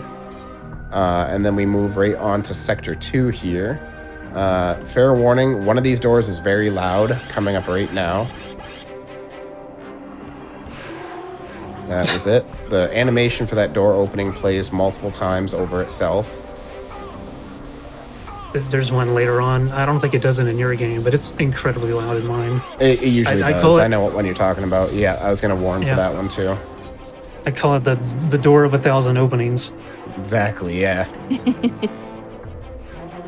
So this is Sector 2, where there is one of the sections of wind tunnels here. The wind will propel us forward, so we can move really fast through this area. This one isn't as scary because we are still in zombie mode, so if we accidentally fall into those lasers, we're fine. But in Sector 3, when we're in an area like this, if we fall into those lasers, it's really bad. Additionally, the geometry in those upwards tunnels is really bad, and sometimes you clip through the wall. So I'll explain more on that in the next area. But this is the final, scary part of this level. There we go. That's the first part. Yeah, another section here where you would normally need the Eye of Truth talisman. But again, the platforms are here. The talisman that you would unlock at the end of this level would reveal them, but we can still walk onto them. And that one, we can actually jump from the beginning to where the platform starts. So we don't need to ricochet around the room like we did on level 5. And you have to ledge grab to reach it, otherwise you won't make it. And yeah, because we're doing any percent and we're in zombie mode, there is no safety net. You cannot save before it. So it's you do or die. Exactly. We are about to get our full health, though. We get the full health in this sector, and then our next bell slide is in Sector 4. So there are a couple points of this level that is going to be a little scary because of that, but I'll be doing safety saves generously around those areas just to make sure. Normally saving will lose a couple frames because depending on the size of the current map that you're in, the save might take longer to do. So normally I don't, but I'm going to make sure that I do a couple safety saves just in case enemies absolutely melt me. So the only thing that I have to be careful of for the rest of this run is that I don't somehow accidentally get 2 lives. Because we have one more bell slide that we're doing to do a big sequence break, and then we're going to complete the run in zombie mode. So I'm going to do a safety... Nope, just kidding. That's right, I can't. Okay. So that enemy can do a couple things to us. He can punch us and send us flying into some of those red lasers that you saw, and that would kill us. He can also just shoot continuously, kind of a bug where they just start blasting and don't stop and kill us very quickly. But I'm gonna save here because the geometry. I'm in surprised this you don't section- kill that one. I always take out my scorpion launcher for him. I should, yeah. But Bell can attest to the. Wolf can attest to the geometry of these tunnels being terrible. Oh yeah, killed one of my 100% runs. It sent me back a full minute, and I was not happy.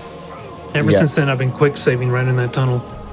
Yeah, and that falls into the category of the Kex engine trying to not let you go out of bounds. There's a couple sections in that tunnel where Turok will briefly poke out of bounds, and when that happens, the game's like, no, you can't be here. We're going to put you back in bounds at the closest point that you can walk, which in that area happens to be, like you said, about a minute and a half back. So very unfortunate if that happens. That I didn't warn you, but that was the other loud door. I'm doing some safety saves on my way in this room because this room is a little scary with all the enemies. I can never get that ledge grab. This is probably the most dangerous room. Got some tricky platforming. It's got those elite guards, which, as Riff mentioned, their main attack is bugged. It will not stop shooting. They never fixed it, and it will, especially if you're playing on hardcore mode, your health will evaporate. Another safety save here because I've died to that guy before. All right, we are entering Sector 4. Going to kill that guy as well. And we're going to do our final bell slide of the run to do Sector 4 also in reverse. Because the switch that we need to open the Primogen key is, again, right near the end of the sector. So if we do it in reverse, we will be good to skip the entirety of it. We just need this guy to actually kill us. He's taking his time with it. Excuse me, there we go.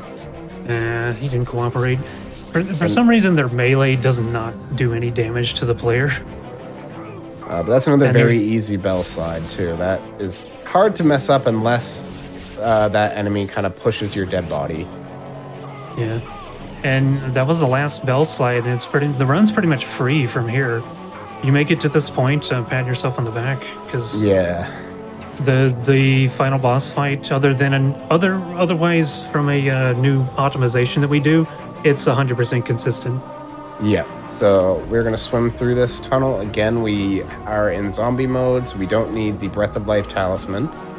We can swim through that tunnel, hit that final switch to unlock the key, and return back to the beginning of this level. The quickest way out of this level is going to be back in Sector 1, actually. That same place that we did the original bell slide and visited Adon to come back to life. But we're going to go back to that place and warp to the hub so we can enter the final boss fight. And as Wolf alluded to, the final boss fight is actually 100% consistent now. A normal fight of the boss is very RNG heavy. When would take anywhere from like 3.5 minutes to maybe 4 minutes, depending on the RNG that you get. But as I get to that level, I'll kind of explain how free it is. But again, we're just backtracking through Sector 1 again, this familiar area. I opened this bridge earlier, so I didn't have to do that ledge grab. But this is the path earlier that I did that very difficult bell slide, that big C-shaped bell slide into this portal. And we are going to quick warp back to the hub and place all of our keys into the middle platform here where all these exclamation points are. And we have our second unskippable cutscene of the run, unfortunately. Now, I just have to comment. So that pedestal right there, he could have at any point during the run, as he collected the keys, he could have dropped them into those just early, but quickly found out from a couple of my runs that were world record pace and then died. That thing can sometimes very rarely break, and it will not accept your keys even though you have them in your inventory. Now, Yep. Yeah, very unfortunate when that happens. I've had it happen once as well. The only way to salvage it is to turn on the all inventory cheat. Don't know why it works. But this is the Primogen. This is the final boss. And him and his raspy smoker's voice here.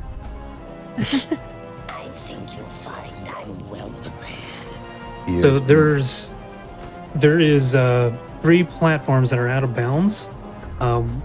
One of them starts this cutscene right here. Another one starts the bad ending, and the third gives us the good ending. What we're doing, we fall down to this pit. We once again, like the rift ball that he did in Hive, he's building up speed, but it takes a tremendous amount of time before we have enough. And we want to build up enough speed that's because where we're positioned, we're right near the bad ending platform, and we're going to apply all that speed in our jump, and it will break through, and we'll touch the platform, and that'll be GG. It'll be time. Yep. So time might be in about 50 minutes or so, and I'll warn when that would be. 50 Maybe minutes? high 50s, low 51s. Right.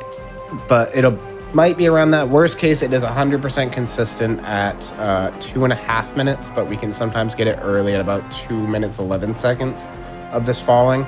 But yeah, as you can see, I occasionally will warp to the ceiling and back down. Every time that happens, I could be holding space, and when that happens, I would jump. But I need to let this happen for long enough to gain enough speed that I briefly poke through the wall that's in front of me. And again, with the Kex engine, if you're detected outside of bounds, it will put you back into onto a walkable platform. And again, as Wolf mentioned, the closest one is actually that out of bounds platform that triggers the end of the game cutscene. So in about 30 seconds here, I'm going to start holding some inputs that will hopefully let this cutscene trigger early and be the end of the run. If it fails, then it will just be a little bit more falling, and it will be 100% consistent in another 20 seconds after that. And believe it or not, doing this is faster than fighting the Primogen legit. Yeah, this 2.5 minutes, even if it doesn't happen quickly, this 2.5 minutes of falling, like I say, is usually about a minute quicker than the normal fight. And it does not look like I got the fast Primogen clip again. I don't know why it sometimes works quicker. Haven't found a consistent setup or anything that makes this jump happen early, but in about 6 seconds it will be time when the cutscene just triggers. Pause, And champ. time. There it is. GG. Good job. Thank you. Oh my goodness. How are you feeling after that run, Riff? That was great. Thank you. I'm feeling great. I was really nervous on a lot of those tricks. Like I said a couple times throughout the run, we can't do safety saves in a lot of places because we either don't have health or we don't have that extra life, and the game does not let us save in that state outside of using console commands, which we don't allow use of console commands, just viewing the console. But yeah, that's feels great to be done with it and having nailed all those tricks first try, basically.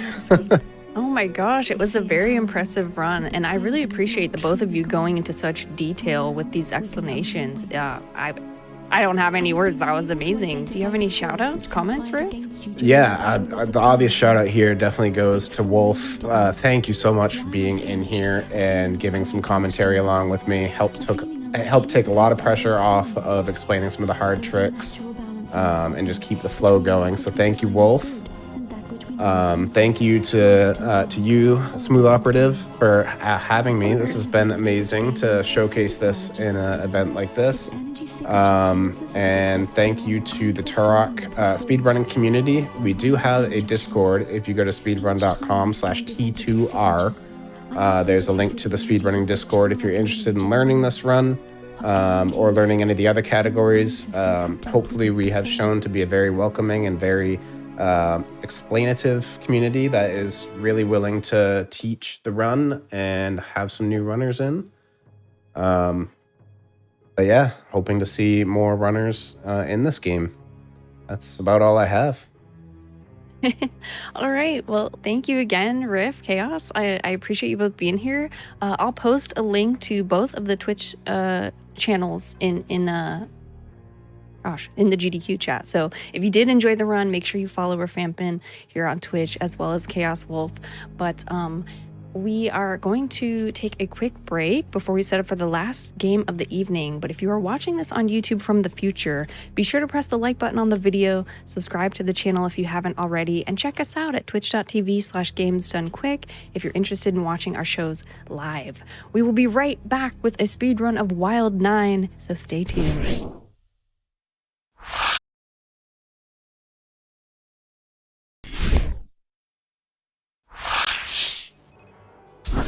Hey everybody, welcome back to the Games Done Quick Hotfix. I'm your host, Smooth Operative, and you are watching Time Capsule. We are all set up for our final run of the evening, so please welcome the speedrunner for Wild 9, Dr. Eggy. Hi Eggy. Hi everyone. As they said, I'm Eggy, and this is my co-host, Colin. Welcome. Otherwise known as CH3J, if you will. Either or work. Yes, Perfect. yes. And this is Wild 9. We're going to be doing the category called Any Percent Easy.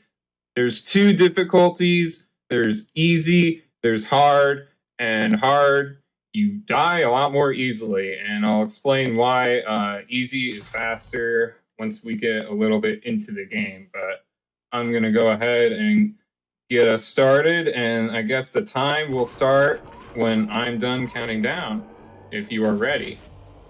Absolutely. All right. And here we go. In 3, 2, 1, and go. Good luck. Thank you. All Thank right. you. Thank you. Thank you so much. Now for the first level of this game, it's Bombopolis. It is a standard platforming level for this game. This Wild 9 came out in 1998.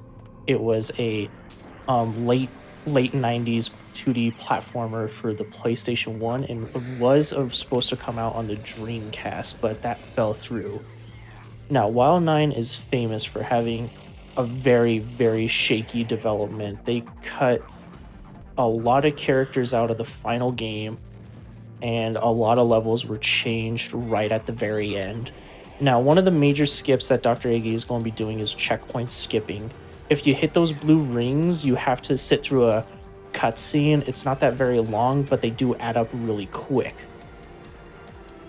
And he's just jumping through these fans. If you get hit by those fans, they insta-kill you. Now, a good way that Dr. Iggy gets through those checkpoints is taking damage. If you're taking damage and have iframes on, you just get to walk through. Now, the main gimmick of this game is that you're the character known as Wex Major, the leader of the Wild 9 group.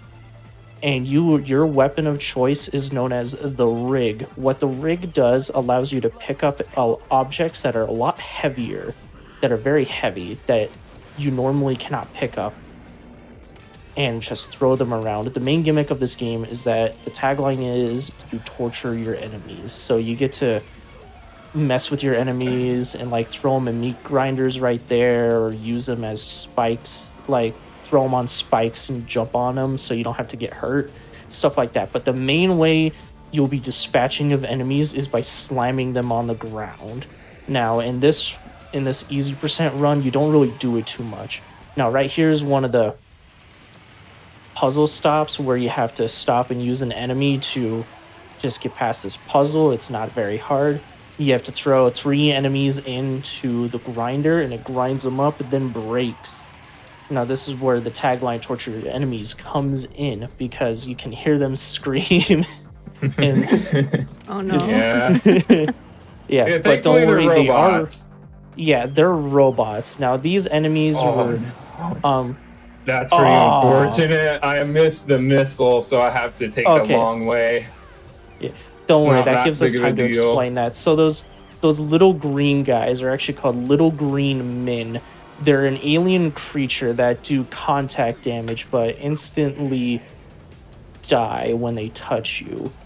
But they do a little bit of damage, and if you get hit by them quick enough, it could one-shot you. So not getting hit by a lot of them is pretty good. Now, these enemies around here are minions of the main villain Karn. Karn is a giant face, and on the back of the box of Wild 9, it says his face is bigger than New York. So I can't wait for you all to see his giant face. Oh, he's got a big face. But yeah. A little bit about the movement. So if you can't tell, I'm jumping a lot, and that's because Wex's jump speed is a lot faster than his walking speed, and I didn't get the checkpoint skip. This checkpoint skip was thought to be task only, but Colin actually got it in his very first speedrun of the game, I think, and that pretty much led me to science it down. This right here is pretty much a noob's trap, and it's a very notorious part of this level where everyone constantly drops the enemies, and it is pretty tricky, but if you even though kind of work your way around it, you can. And we did it. That was pretty good. Even though Bombopolis is the first level, it is actually a really hard level to speedrun because it's so long and you have to be really good at the game in order to save time. On average, if you're going all right, it'll take you about 10 minutes. Dr. Agi has been able to get it down to 4. Now, he's approaching the end of this stage right here, and in most platforming stages, the main thing at the end is that you have to save one of the members of the Wild 9 crew. Right here is Volstagg. He is a mixture of a gorilla and a gazelle, I believe. And none of this is told to you in the game. If you had the instruction booklet, you would have been told all the members of Wild 9 who don't appear in this game, and Volstagg's job is just to push that out of the way, and then he goes into the life preserver and is never seen again. That little space bike is the end of the level thing. That you hop on that and that ends the level after he rides around a little bit. And at the end of every level, you're totaled up on gears and torture points. Gears, if you collect 99, you get a continued torture points. It's less explained. But now we're on to the second level of this game, Gulag, or Glag, if you will. Now, this stage isn't very good, mostly because it's really long and it's visually uninteresting. That black background, get used to it. That's the entire stage right there. Yeah, for now, the most big part. gimmick. Yeah, the big gimmick of this stage is that it's a prison, and now Wex is going into a prison planet to break out one of his friends that were taken by Karn. And so the enemies change a bit, and it introduces the key mechanic. And now, hopefully, in this run, Dr. Agi will be able to do one of the hardest tricks in the game, and it's called key dupe. And at the second key door, you are able to duplicate the key and use it to go through the third one. If you do it, that saves about like 20 seconds. But it's really hard to pull off. It was thought to be task only for a really long time. Shout out to Tom for finding that. But these bikes damage you if you jump on them, so you have to throw an enemy on them to just platform over it. Using your enemies to get around puzzles. In the top, in the corner next to that heart is a blue meter with a needle on it. That is your rig energy. You can only hold an enemy for so long while it's going. Otherwise it runs out and then you have to wait for a second to recharge. Now Dr. Agi is killing those two enemies first off because they get in the way really easily when you're trying to go fast, and second off, when enemies are defeated, they drop rig energy, which gives you a little boost to your energy. No key dupe. Oh well. That was the part where he had to do it. He had to put it on frame perfect and then grab it the moment it triggered, basically duplicating it. It's like pixel perfect placement and like a frame perfect push, pretty much. Yeah, in a very specific momentum. It's a jackpot trick, if you will. Yeah. I like that. Yeah, it's a speedrunner's nightmare. Now, if you had the key, you would just open that door right away and go through, but no, you have to get this key right here instead, which most runners have to do. What else? Yeah, if you do defeat enough enemies and collect their rig energy, you do get an upgraded rig where it's at max, and you get to hold enemies and items for a lot longer, and Wex gets buffed from it. like physically, he gets stronger. We only do it once in the run, and I'll tell you when. Now, this is another member of Wild 9. His name is Nitro. His gimmick is that he explodes, and every time he sneezes, he explodes. Now, what you're supposed to do is take him to these blast doors. He explodes, and then comes flying down. But you can catch him before he goes all the way up, saving a lot of time, because you have to watch him explode a lot in this part. And we are nearing the edge, nearing the end of the level. Now, this is the Tower of Fire. It shoots fire. Fire is annoying in Wild 9 because You do it not want to get hit by fire in Wild 9. Yeah. It takes away control from you and ruins your and just does damage over time. So if you get hit by fire, you lose control for like 5-10 seconds. Oh wow. Just That is run a long around time to lose screaming. control. Like Yeah. that guy down there. Yeah, and you can throw enemies in it. This game gives very creative ways to damage and dispose of enemies to the player, but most of the time you just throw them on the wall, throw them on the ground. Now, Nitro's explosion has a specific radius. Dr. Iggy right there put it at the very edge to blow up that door. And then there's Nitro, never to be seen again, going into the Aether. And going back on his space bike.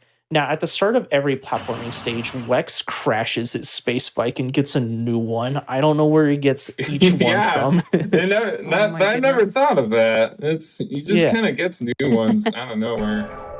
He's All right, rich. now we're starting one of the first of 3 space bike levels where you chase down an enemy and shoot missiles at them. These are very RNG dependent and are very different from the rest of the game.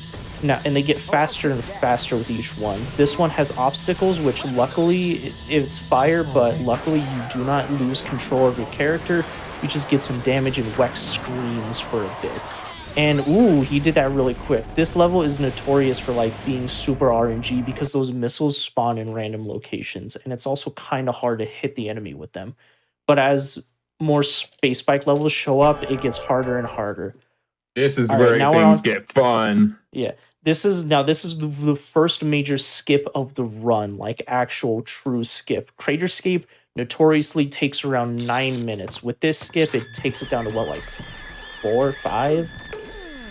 It saves 5 minutes. Yeah, it saves 5 minutes. This stage is long, huge, and has a gimmick where everything is tilting around. Now, it takes place on a city that has been bombed out by Karn, and in the background, it looks like Las Vegas.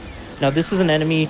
If you get too close to him, he knocks you up, but we're going to use him to do Craterscape Warp. I believe that's what Dr. A did. And there it is. That's Craterscape Warp right there. And Skips right past like 80% of the level. Yeah. And also in this and in Gulag, there are fires around. We skipped all the fires in Gulag, but this is the one you have to do. You have to use an enemy to put out the fire.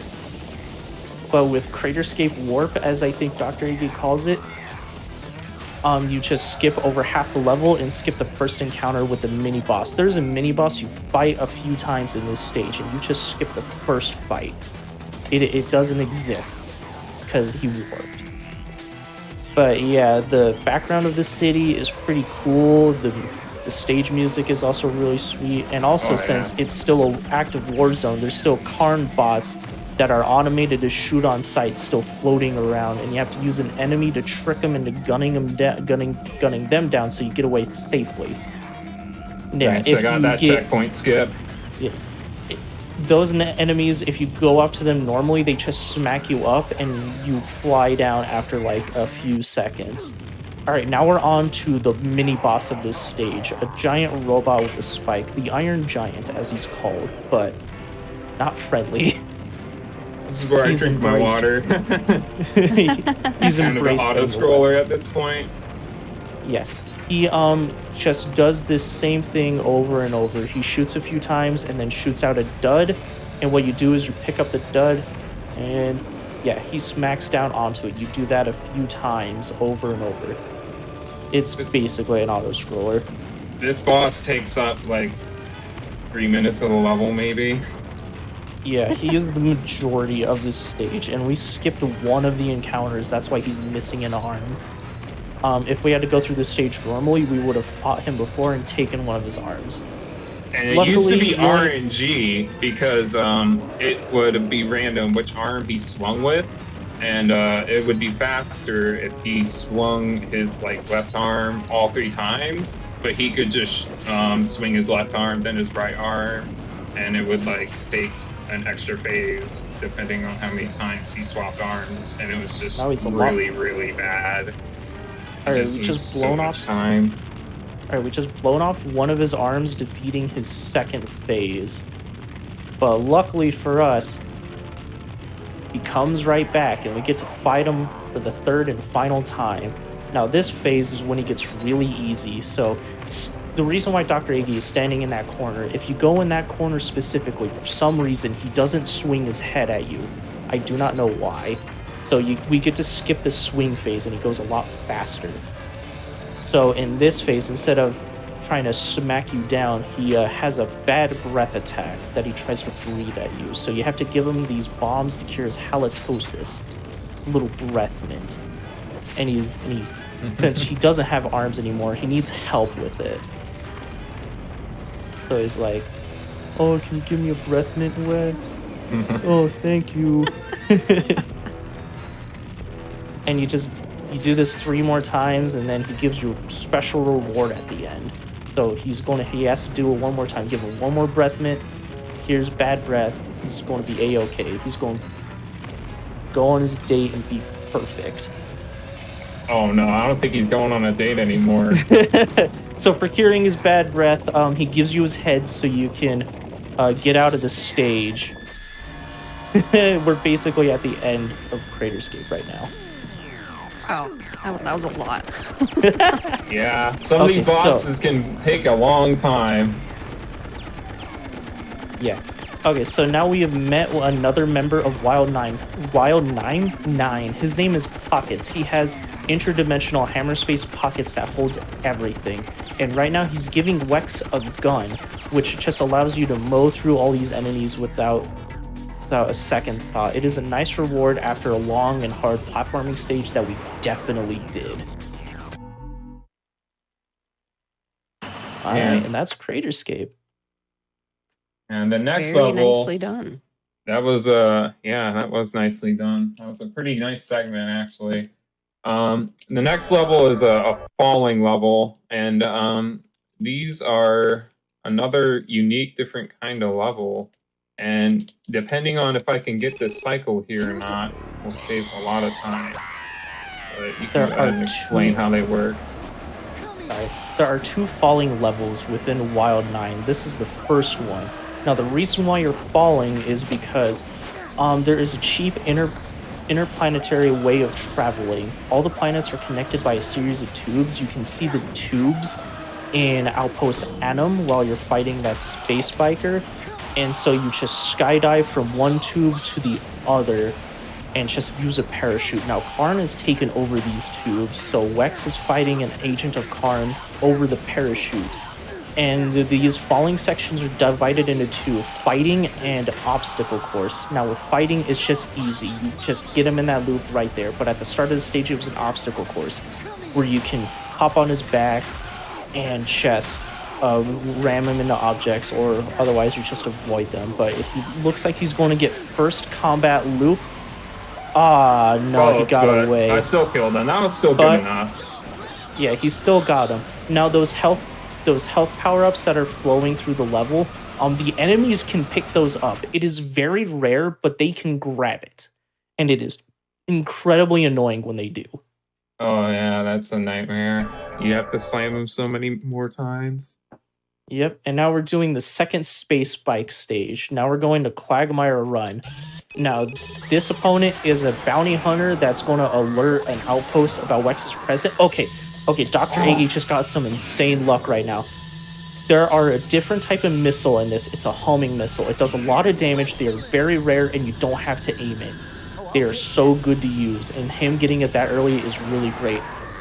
Those tree, and that's the level, but those trees in Quagmire Run, if you hit them head on, that is an instant kill. You are losing a life. And clipping them could destroy your jet boosters on your space bike. All right, we're clearing through. Dr. Iggy's clearing through this game really fast. He's now onto the level Drench. It is it is the only water level in the game, but luckily you don't ever touch the water because the water is toxic due to Karn's pollution, I think. So it's just a few moments in that water and Wex isn't coming back up. The main gimmick of this stage is that there are these killer trees that if you walk under, they will instant kill you, so you have to use an enemy to bait them into it. So, the big thing about this stage is that you're just avoiding the water, but luckily you can throw the Karn's minions into the water and have them drown and then just use them as a platform. Still emphasizing that enemies are also keys to puzzles. And also, Drench introduces the worst enemy in this game, the Pterodactyl. They only appear in Drench, they have a lot of health, they do a lot of damage, and if you get hit by one, you're waiting, they fly around the stage, and you have to wait for them to get back. Oh yeah, they follow you forever, it feels like. Yeah, and they track you. They follow you to the ends of Drench. Because of that, I made a specific route for grabbing missiles and dealing with most of them. Thankfully, they all died of 2 missiles, and we keep enough missiles for the boss at the end to do sort of a skip, a 1 cycle of some sort. Yeah. The boss goes by many names because I keep forgetting his name. I think I call him Frankie or Filbert. It's one of the 2. Filbert. Now this part right here is one of the hardest platforming sections in the game, and he just got it first try. It's not really difficult that you lose a life, it's just that it's really tight to get to the second swing. And he did it first try without even getting hit by those pterodactyl enemies. Good job. Thank you. Oh, let's see if I can do this. Oh, and I got this checkpoint skip. He got the checkpoint skip. Normally you're supposed to shoot down that little green min dispenser. Also that happens if they see he's flying into the foreground and he's just running away. It's never a good thing is just it's really weird. Those enemies are pure jank. Another checkpoint skip. I don't really go for checkpoint skips in Drench because I'm paranoid I will go into the water. Because that water is terrifying. Once you go in it, you do have a few seconds to get back on land, but you doggy paddle in it. You move so slow. If you're in the middle, you do not have time to get back on. That's a lost life right there. All right, now we're introduced to another member of Wild 9. His name is... what's his name again? Henry. He is a terrestrial and aquatic frog creature, and you use him to get past these big sections of toxic swamp. Now these enemies, a lot of people don't know you can jump into the stilts, guys. If you watch a lot of gameplay footage of this game, they just use Henry to go on past them and tank all the damage. That is very risky because you can just lose a life right there, because if you go past them, they get rapid shot. And there's another upcoming skip. This is another major skip for the run. It is Drench skip. So we use this guy, throw him into the toxic water. So we have a platform right there. We throw Henry over and we wait for Dr. Iggy to jump on him. Oh, first try, and he clipped through the gate. Let's go. There is a possibility you can either die on that or crash the game if you're very unlucky. And he just did it first try. That saves about like 10, 20 seconds. You go through a small platforming segment, so it does save quite a bit of time. And we're nearing the boss of this stage. But before that, I would like to say that for Wild 9, it was developed by Shiny Entertainment, came out in September of 1998. It was supposed to be the successor to Earthworm Jim. This was supposed to be a major franchise, so they had a lot of characters that they could not put into this game. A lot of members of Wild 9, a lot of enemies.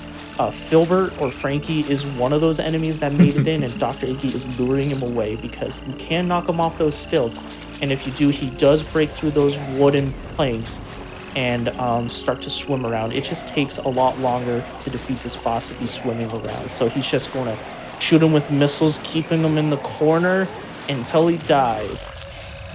Now, the reason why Dr. Iggy jumped and caught that key is because there's a small chance that it will just float away and you're soft locked. Oh yeah, it's horrible when that happens. It's happened so many Yeah. times. I'm always ready for it.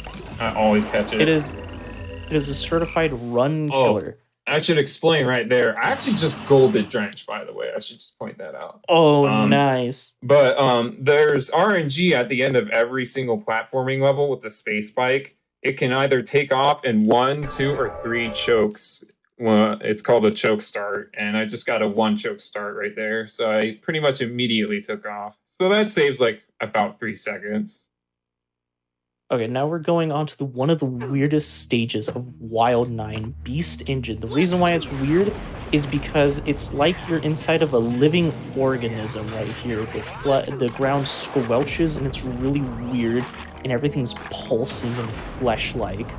You called it a flesh factory earlier. I thought it was so funny. Yeah, and also to make things worse, Beast Engine is one of the hardest stages in the game. First off, because if you're speedrunning it, you can avoid every single checkpoint, and if you die to these enemies that deal a lot of damage, you're starting the whole level all over. So it's normally around a 6-minute level. If you die at any point, that's now doubled. Turns into a 14-minute one. And the reason why it's so tough is coming up right here. I think. Yeah, right here. Yes, right here. The main gimmick of this stage is you have the beast. You ride around on him, and he chomps on enemies, and he's used to get the Wild 9 member of this stage. And it's frozen on my end. Oh, no. Oh, no, it's happened. Oh. Okay, don't panic, everyone. Yeah, We're going capture card. Oh, this gives me more time to talk about the backstory of Wild 9. So it was supposed to be successor to Earthworm Jim, as in get a few games and then a cartoon show. It was supposed to be a multimedia giant, but something happened during the development and it was rushed at the very end of its life cycle, at the very end of development. They pushed this game really hard to come out, and because of that, it was a commercial failure. There was only like 1 commercial in the United States and 1 in France, and they're really weird. And no one bought the game because of it. At least that is my theory behind it. But even though no one, the commercials weren't like the best, or because it was poorly advertised. Right, poorly advertised. Yeah, and they didn't get the word out like they did with Earthworm. I have to deactivate and reactivate.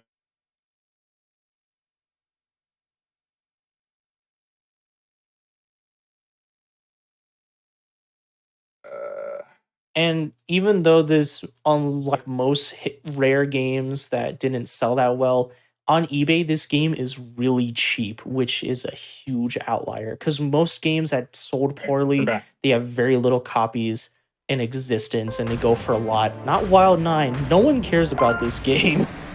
Aw.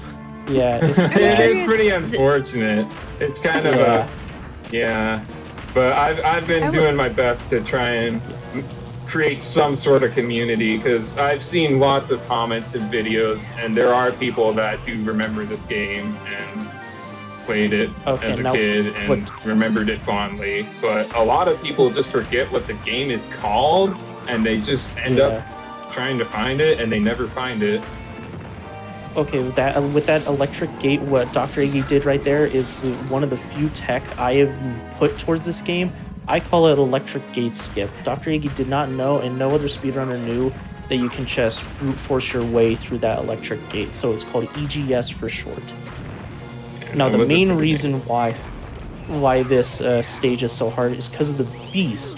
While you're on the beast, you take more damage. So it takes 2 to 3 hits to make you lose a life. It is unforgiving, and since you can skip all the checkpoints, that makes it even worse. So the main Wild 9. He almost. Oh my god, that was close. Yep. Another member of the Wild 9 is getting saved. His name is Max Sheen. He is a living machine, and he has been cut up into 3 parts and has been devoured by the beast for safekeeping after he was put in flesh cages. I don't know why they decided to design that is just weird, because Wild 9 is a very weird game. Now, Dr. Iggy threw out one of the other type of projectile in this game, a grenade. And this is the Dizzy Door, which you get the beast dizzy, he spits out Max Sheen, and you pull this lever. Oh no, the lever broke. Whatever will we do? Don't worry, Max Sheen is here to save the day. He turns off the gate and he leaves, never to be seen again. Best member of Wild 9. He's a lover. He Now, saved the day. grenades are only useful in Beast Engine, and their gimmick is that after they explode, enemies will drop health, which is pretty useful if you're not doing too hot at this game. A lot of levels have grenades as well as missiles, but Beast Engine has a lot. And you know how I said that there's 3 space bike levels? There's also one Beast Ride level that plays very similarly to a space bike, but a lot worse and more tedious. So the main gimmick is that you have to run towards this guy and bite him as he's running through the desert. Now, the fastest way to get him on screen is to zigzag back and forth, which makes him teleport to you closer and closer. Now, if you do that too much, you could end up in front of him, but that's not a big deal. So you just run up to him a few times and bite him once every so often. This level could either be a blessing or a curse. If you hit a cactus, the beast will trip and you lose a lot of time. That He gets was fast. ahead. Oh, and he got a really good time because he could also spin around and deal damage to you, which will make you stop dead in your tracks. Yeah. Dr. Iggy got lucky with that. And I hope you guys enjoyed the beast, because we're never seeing him ever again. He is now in the ethereal plane. With the Goodbye, rest of I them. guess. And now we're going to Crystal Mine, where the titular character of this stage is Crystal, or as the community has dubbed him, Lasagna Lady. Due to one member of a stream, Dusty Umbry, decided to call her Lasagna Lady because her haircut kind of looks like lasagna. So Okay, if you're I can see that. if you're hungry right now, then I'm sorry, because she is Lasagna Lady. This is Better watch also probably the second biggest skip in the run. Saves about 3 minutes. And anyone who has played this game before, they're gonna probably love this skip. Maybe some of you have found it as a kid before, but it actually took us a while to find it in the speedrunning community. And getting this checkpoint skip is pretty nice, because I also get some extra energy from this guy. This skip right here, and I didn't get it, but that's fine. We have a heal later, and we'll be just fine. Crystal Mine is the only stage, and is the only level in this run where you have to get red rig energy. Get the red rig because you use it to do the Lasagna Lady skip, as it's been called, the LLS, if you will. And there she is. Now all her she beauty. only moves. Yeah, she only moves when she's in light, which is very annoying. And she moves really slow. So it's an auto scroller at first until we just ditch her. And there are points in this level where you have to just get her in light and move it around. It is very slow and tedious, and she is quite annoying to deal with. She does not defend herself. She doesn't do anything except for open doors. She is a glorified key that can die, and if she does, you go back to a checkpoint. So you have to watch out for enemies that will destroy her. That is one of the doors she can kick open. One of the She tech doesn't use... main tech here, thankfully during checkpoint skips, normally during a checkpoint animation, it completely stops her from walking, but by doing these checkpoint skips, it keeps her moving. And that definitely does save some time on this level. Because she walks very slowly. Yeah, you can see how slow she's walking. It takes like a second each step, probably like half a second. But with... What was I going to say? Oh yeah, another thing also, this is the only level where Karn's minions take 4 hits to get knocked out. That's why Dr. Iggy shoots a missile at them, so it only takes 3. And they don't fire a projectile. They actually spit acid at you and try to melee you. It's like that right there, but Dr. Iggy grabbed him in time. Now, the weird thing about Crystal is that she may use her mighty foot to open doors, but she doesn't use it on any of the enemies. Right. Wow. All right. Now, this is the infamous bridge. After this bridge, we don't need her anymore. We just need to get her across, and then she's done.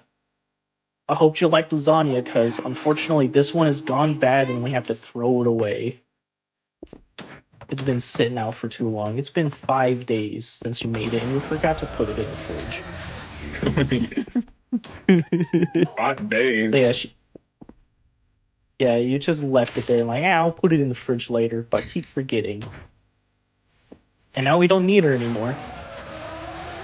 Now, at the end of this level, there is this thing called a crusher, which follows Wex and Crystal around trying to crush them, and you slow it down by throwing enemies in it. But it only triggers when Crystal is here, so we can just casually walk through this without having to deal with that thing. Because normally you're supposed to throw enemies in it, and it crushes anything in its path and just slows down. Yeah, normally you Dr. have to Iggy's- wait for Crystal to walk for like Yeah. 30. She takes forever at that section back there. But as you can see, Alright, I now we just have- got Red Rig. And see, Wex is now buffed. He can now pick up these enemies. Enemy is important for Lasagna Lady Skip. Since you can finally pick them up now. And since you can, the game can't really handle it because it wasn't prepared for you actually picking them up at this point of the level. Alright, we're at the very end of this stage right now. And... Alright. We did it. And we just Success. jump over him and leave. Bye-bye, Crystal. Now, an Yeah. interesting fact is this is patched in the Japanese version of the game. They actually probably figured out way back then that you could do that, and they made it impossible to leave the level unless she gets put in that little escort ring thing there.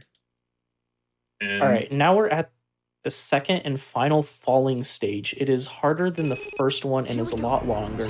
He now has 4 lives instead of 2, and you can only grab him on one side.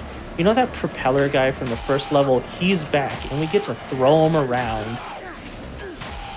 That's for not getting us that checkpoint skip. Ooh. right. Now, a big thing about this level is that there's a lot more hazards, but that's also kind of good because this agent of Karn will hit them a lot easier without us forcing them into it. And there is some slight AI manipulation coming up right here. Yeah, you can move in a certain way and kind of at the enemies and manipulate them into the electric beams if you do it right. Let's see if I can do it here. Got the middle. Yeah. Go back up here, and it's actually kind of working. This Yeah, one. that damage adds up quickly with those electric beams. See, he's already almost done. That's pretty good. Boom, that's a free life.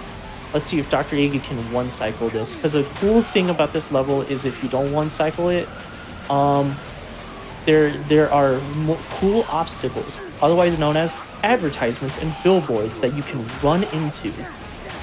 And it shows that, hey, going through these tubes, yeah, they're trying to sell you stuff and tell you to stop here. So, like, you can stop at this disco joint and have a little fun. Okay, we get to see them. The big shacks and the disco sign. And Wex will go, disco? He likes disco. Because he really good. likes disco.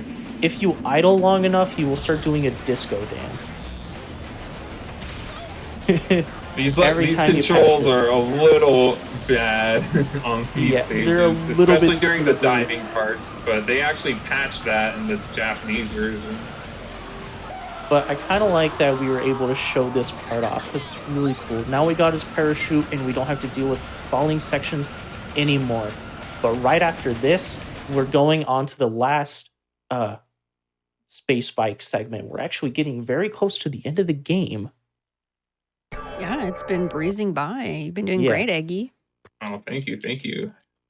Now, Mach 9 is the hardest because it's the fastest. It has the fastest speed and still has those trees from, like that. You can get comboed like that. The trees from Quagmire Run. Hit those straight on and you lose a life. And it's very hard to hit this guy. That was a homing missile. Ooh, he got another homing missile. Let's go. The RNG is with a third homing missile. That was kind of crazy. That is insane. 3 homing missiles. All right, now we're on to the final stage, the final platforming stage before the final boss, when we meet Karn and see his New York-sized face. Alice Karn. Now, this is also one of the hardest levels in the game. The enemies do a lot of damage. There's a lot of death pits around, and it also shares the same music with Bombopolis, but it's a bit remixed. The first platforming stage gets the song gets to be used in the end of the game.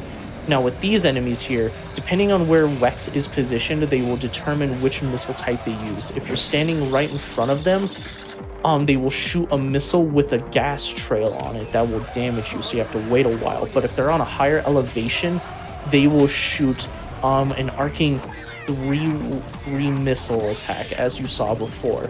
Those are really good at hitting you into death planes if you're not careful. But Dr. Iggy this is the part of the game where the user enemies to progress a stage is used quite a bit with these gears. Now you throw the enemies in and it works as a lasso and you have to hold on. And there is a long gear section coming that will be near the end of the stage. There's a checkpoint skip back there, but it is way too risky to go for. You use that grinder and you just go through this tiny gap through it and avoid that checkpoint. It is really hard to get right because if you mess up, you lose a life. Now, a cool little gimmick is that there's these enemy stretchers and the enemies get stretched out into a bridge. It's kind of gruesome, but it's also kind of funny. Also, this planet is where the little green men are born from. Those pools of green, that's where they come from. That's where they're spawned. And Karn is pumping them out of here to use as weapons. Rig energy, okay, that power-up, this is the only time the rig energy power-up appears in the stage. It appears in the entire game. And all it does is just gives you more rig energy so you don't run out. And it is really useful in this level because those gear sections can get pretty long and they get kind of dicey without it. Those swings were really sketch. What else? Fortunately, the enemy wasn't spawned already, so gotta wait for that. Well, upcoming, we got a little elevator thing here, and depending on the cycle. Oh, sweet. This is actually a good cycle. Let's see if I can get the jump. Oh, and I got it. So if you got the jump. I didn't even climb the ledge. That was really good. So if you attach to that swing point and let go after like 3 frames or something like that, you get launched really high in the air for some reason. And it's pretty cool. Alright, this is the longest gear section in the entire level, and they give you plenty of rig energy. It is just an auto scroller right now, but I'm just kind of near the hanging end, out right now. yeah, just hanging around town. I was actually curious about something. Did the two of you start running this game around the same time? Dr. Iggy got me into speedrunning it one time while I was streaming on the main Twitch that I'm a part of. I was just playing through it for fun, and then Dr. Iggy appeared and he said, "Hey, I speedrun this game," and that blew my mind. Oh yeah, I remember he was freaking out. Because, like, first off, no one's ever heard of Wild 9. Second off, he's speedrunning it. Whoa, that was close. Whoa, that was real close. Sometimes you can just get horribly unlucky and it just clips you under that ledge.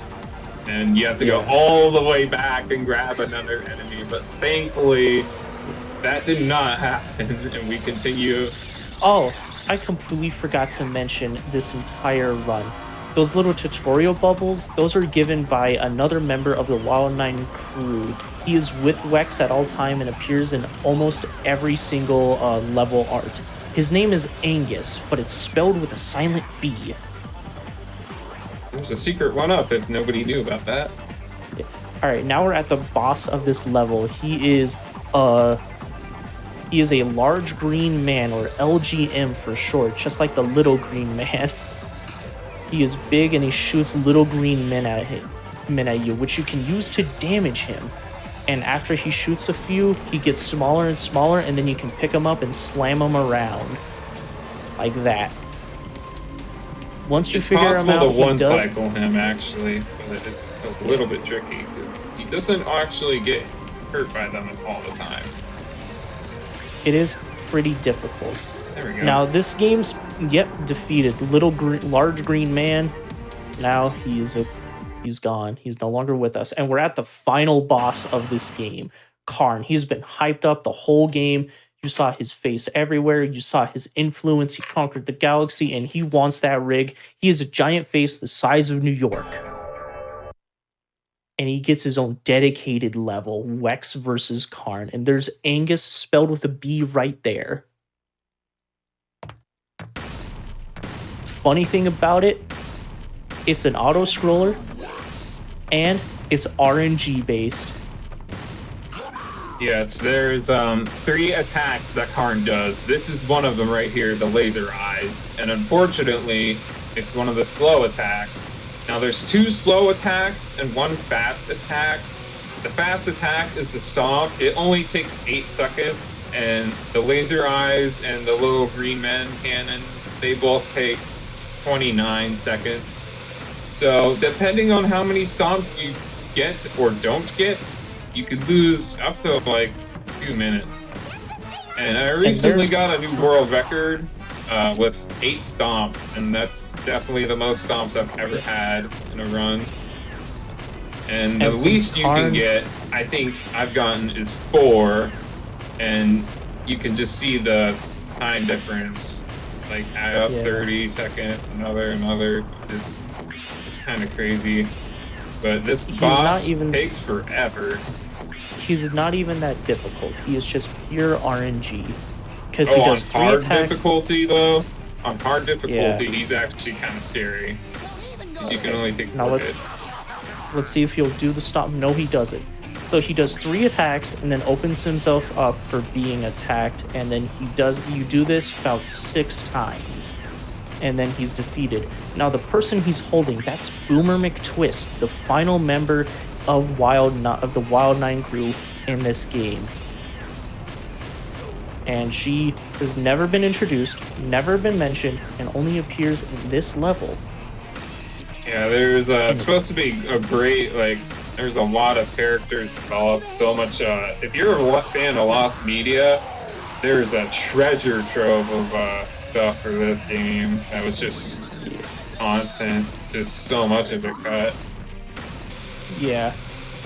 Alright, so when Karn opens him up, he throws out his hand and tries to smash Wex, because his face is the size of New York. Look how big that is. Wex is just the size of New Hampshire, coincidentally. No, Rhode Island. No, I meant Rhode Island. Yeah. So it balances out. And he's piloting a suit because he is a face. I'm getting no stomps. This is kind of sad. No stomps. It is a 1 in 3 chance to get a stomp, and he hasn't gotten a stomp. No, it's a 2 in 1 chance. Not 1 in 3 because he does 2 slow. Never mind. The point is, it's pretty rare that he didn't get a stomp yet. He's attacked 5 times already and no stomp. But yeah, when Karn exposes himself, Wex just picks him up with the rig, the strongest weapon in the universe that Karn wants. And this is a stomp. It is so quick. We should talk about the Japanese differences. So Karn is actually like minutes faster in the Japanese port, because I think the Japanese devs who ported this, they realized just how long this boss fight takes, and they pretty much cut every single attack in like half. So it goes by way quicker. And in the Japanese version, Wex is played by a girl, and it's called Wild 9 Roy over there instead of Wild 9. We got 3 in a row. Finally making Yeah, up. that's good. Can we get 4? Nope. And during this boss fight, dialogue boxes actually do appear in the Japanese version, but we don't understand what they mean because we can't read Japanese. If anybody wants to translate this game, feel free. Our community is very small. Yeah, because no one's heard of this game, which is unfortunate, but I'm glad we get to show it off to the audience. Yeah, I have to finish the task, but I literally have to like learn how to task. I was learning how to do it just to be the one person to task this game, and I got Bombopolis done like 3 times ago, and it's just doing that over and over again. Yikes! But Now, even it takes though, time. yeah, it does take time. Now, even though you're trying to save Boomer McTwist, it's kind of counterintuitive to throw the guy holding her in his fist around the mat, around this stage, just beating the heck out of him. I don't know, kind of putting her in more danger. Wex is not a bright hero. no, she's remember she's got like superpowers or whatever. She's supposed to have mega strength, I think. Each member of Wild 9 has like a superpower. Wex just found this cool weapon that makes him unstoppable. That's his power. This is what Karn wants, by the way. The rig is the only thing in the galaxy that can stop Karn, and that's why Karn is sending all these bounty hunters and everything to try and kill us and take the rig. And it's also why he's imprisoning the Wild 9 crew, because we're annoying to him. Yeah, and the planet Craterscape he completely leveled because I believe he was in search for the rig. Unfortunately, a lot of this game's story just comes from the manual, and even then, it's not even the full picture. It was obvious that the story was chopped in half, and so much was cut out. Like, there is this character who is part of, like, a super galactic federation that's fighting Karn that is Boomer McTwist's dad, and he is never mentioned in the game or the manual ever. What? Yeah, this super important character that's related to one of the members of Wild 9 just never got out of pre-production stage. Most of the Wild 9 crew doesn't even show up in the game. You only save like 5 of them or something. Yeah. But it's just one of those stories of a game, what the game could have been. Yeah. As I said before earlier in this run, Shiny Entertainment did want another Earthworm Jim. So in a lot of respects, Wild 9 is a lot like Earthworm Jim, not as hard, and they tried to make it into a cartoon, but that never came up, and the poor sales of the game just nailed that coffin shut, which is quite unfortunate. But to be fair, in a lot of the concept art, it was drawn by many different people and gave many juxtaposing art styles. Like, you have people that wanted to make it more cartoony and closer to Earthworm Jim, and a lot of other people that wanted to make it more gritty and realistic and make it more of like a space thriller, kind of like a Star Wars but with more grit to it. And in the game you can see that grit kind of bleeding through, and we're about to have time. Oh yeah, I forgot to say that. Yeah, that's time. I'm sorry. Oh, by the way, hey, GG. Yeah, GG. Yeah, that's the end of the fight. Look, Karn is such a boring fight.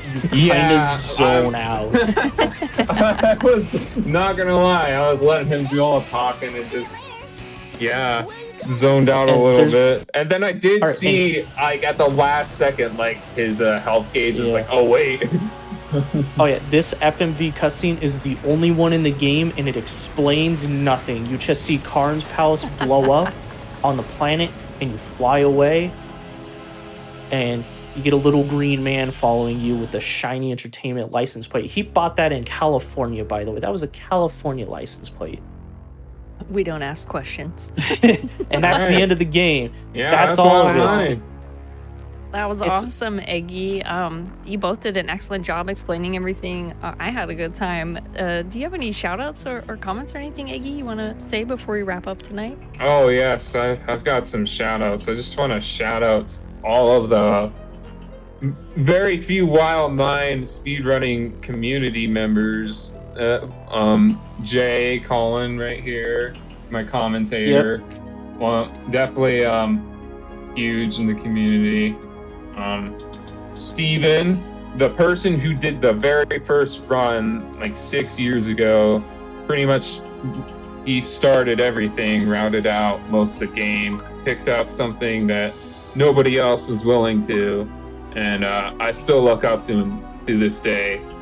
He may think that I'm really good at the game, but I still think he's got something hidden in him that he doesn't know about. Aw. Tom, the tasser, who tasked the game a little bit years ago, and the founder of Keyduke. Who else? Tesla Fane.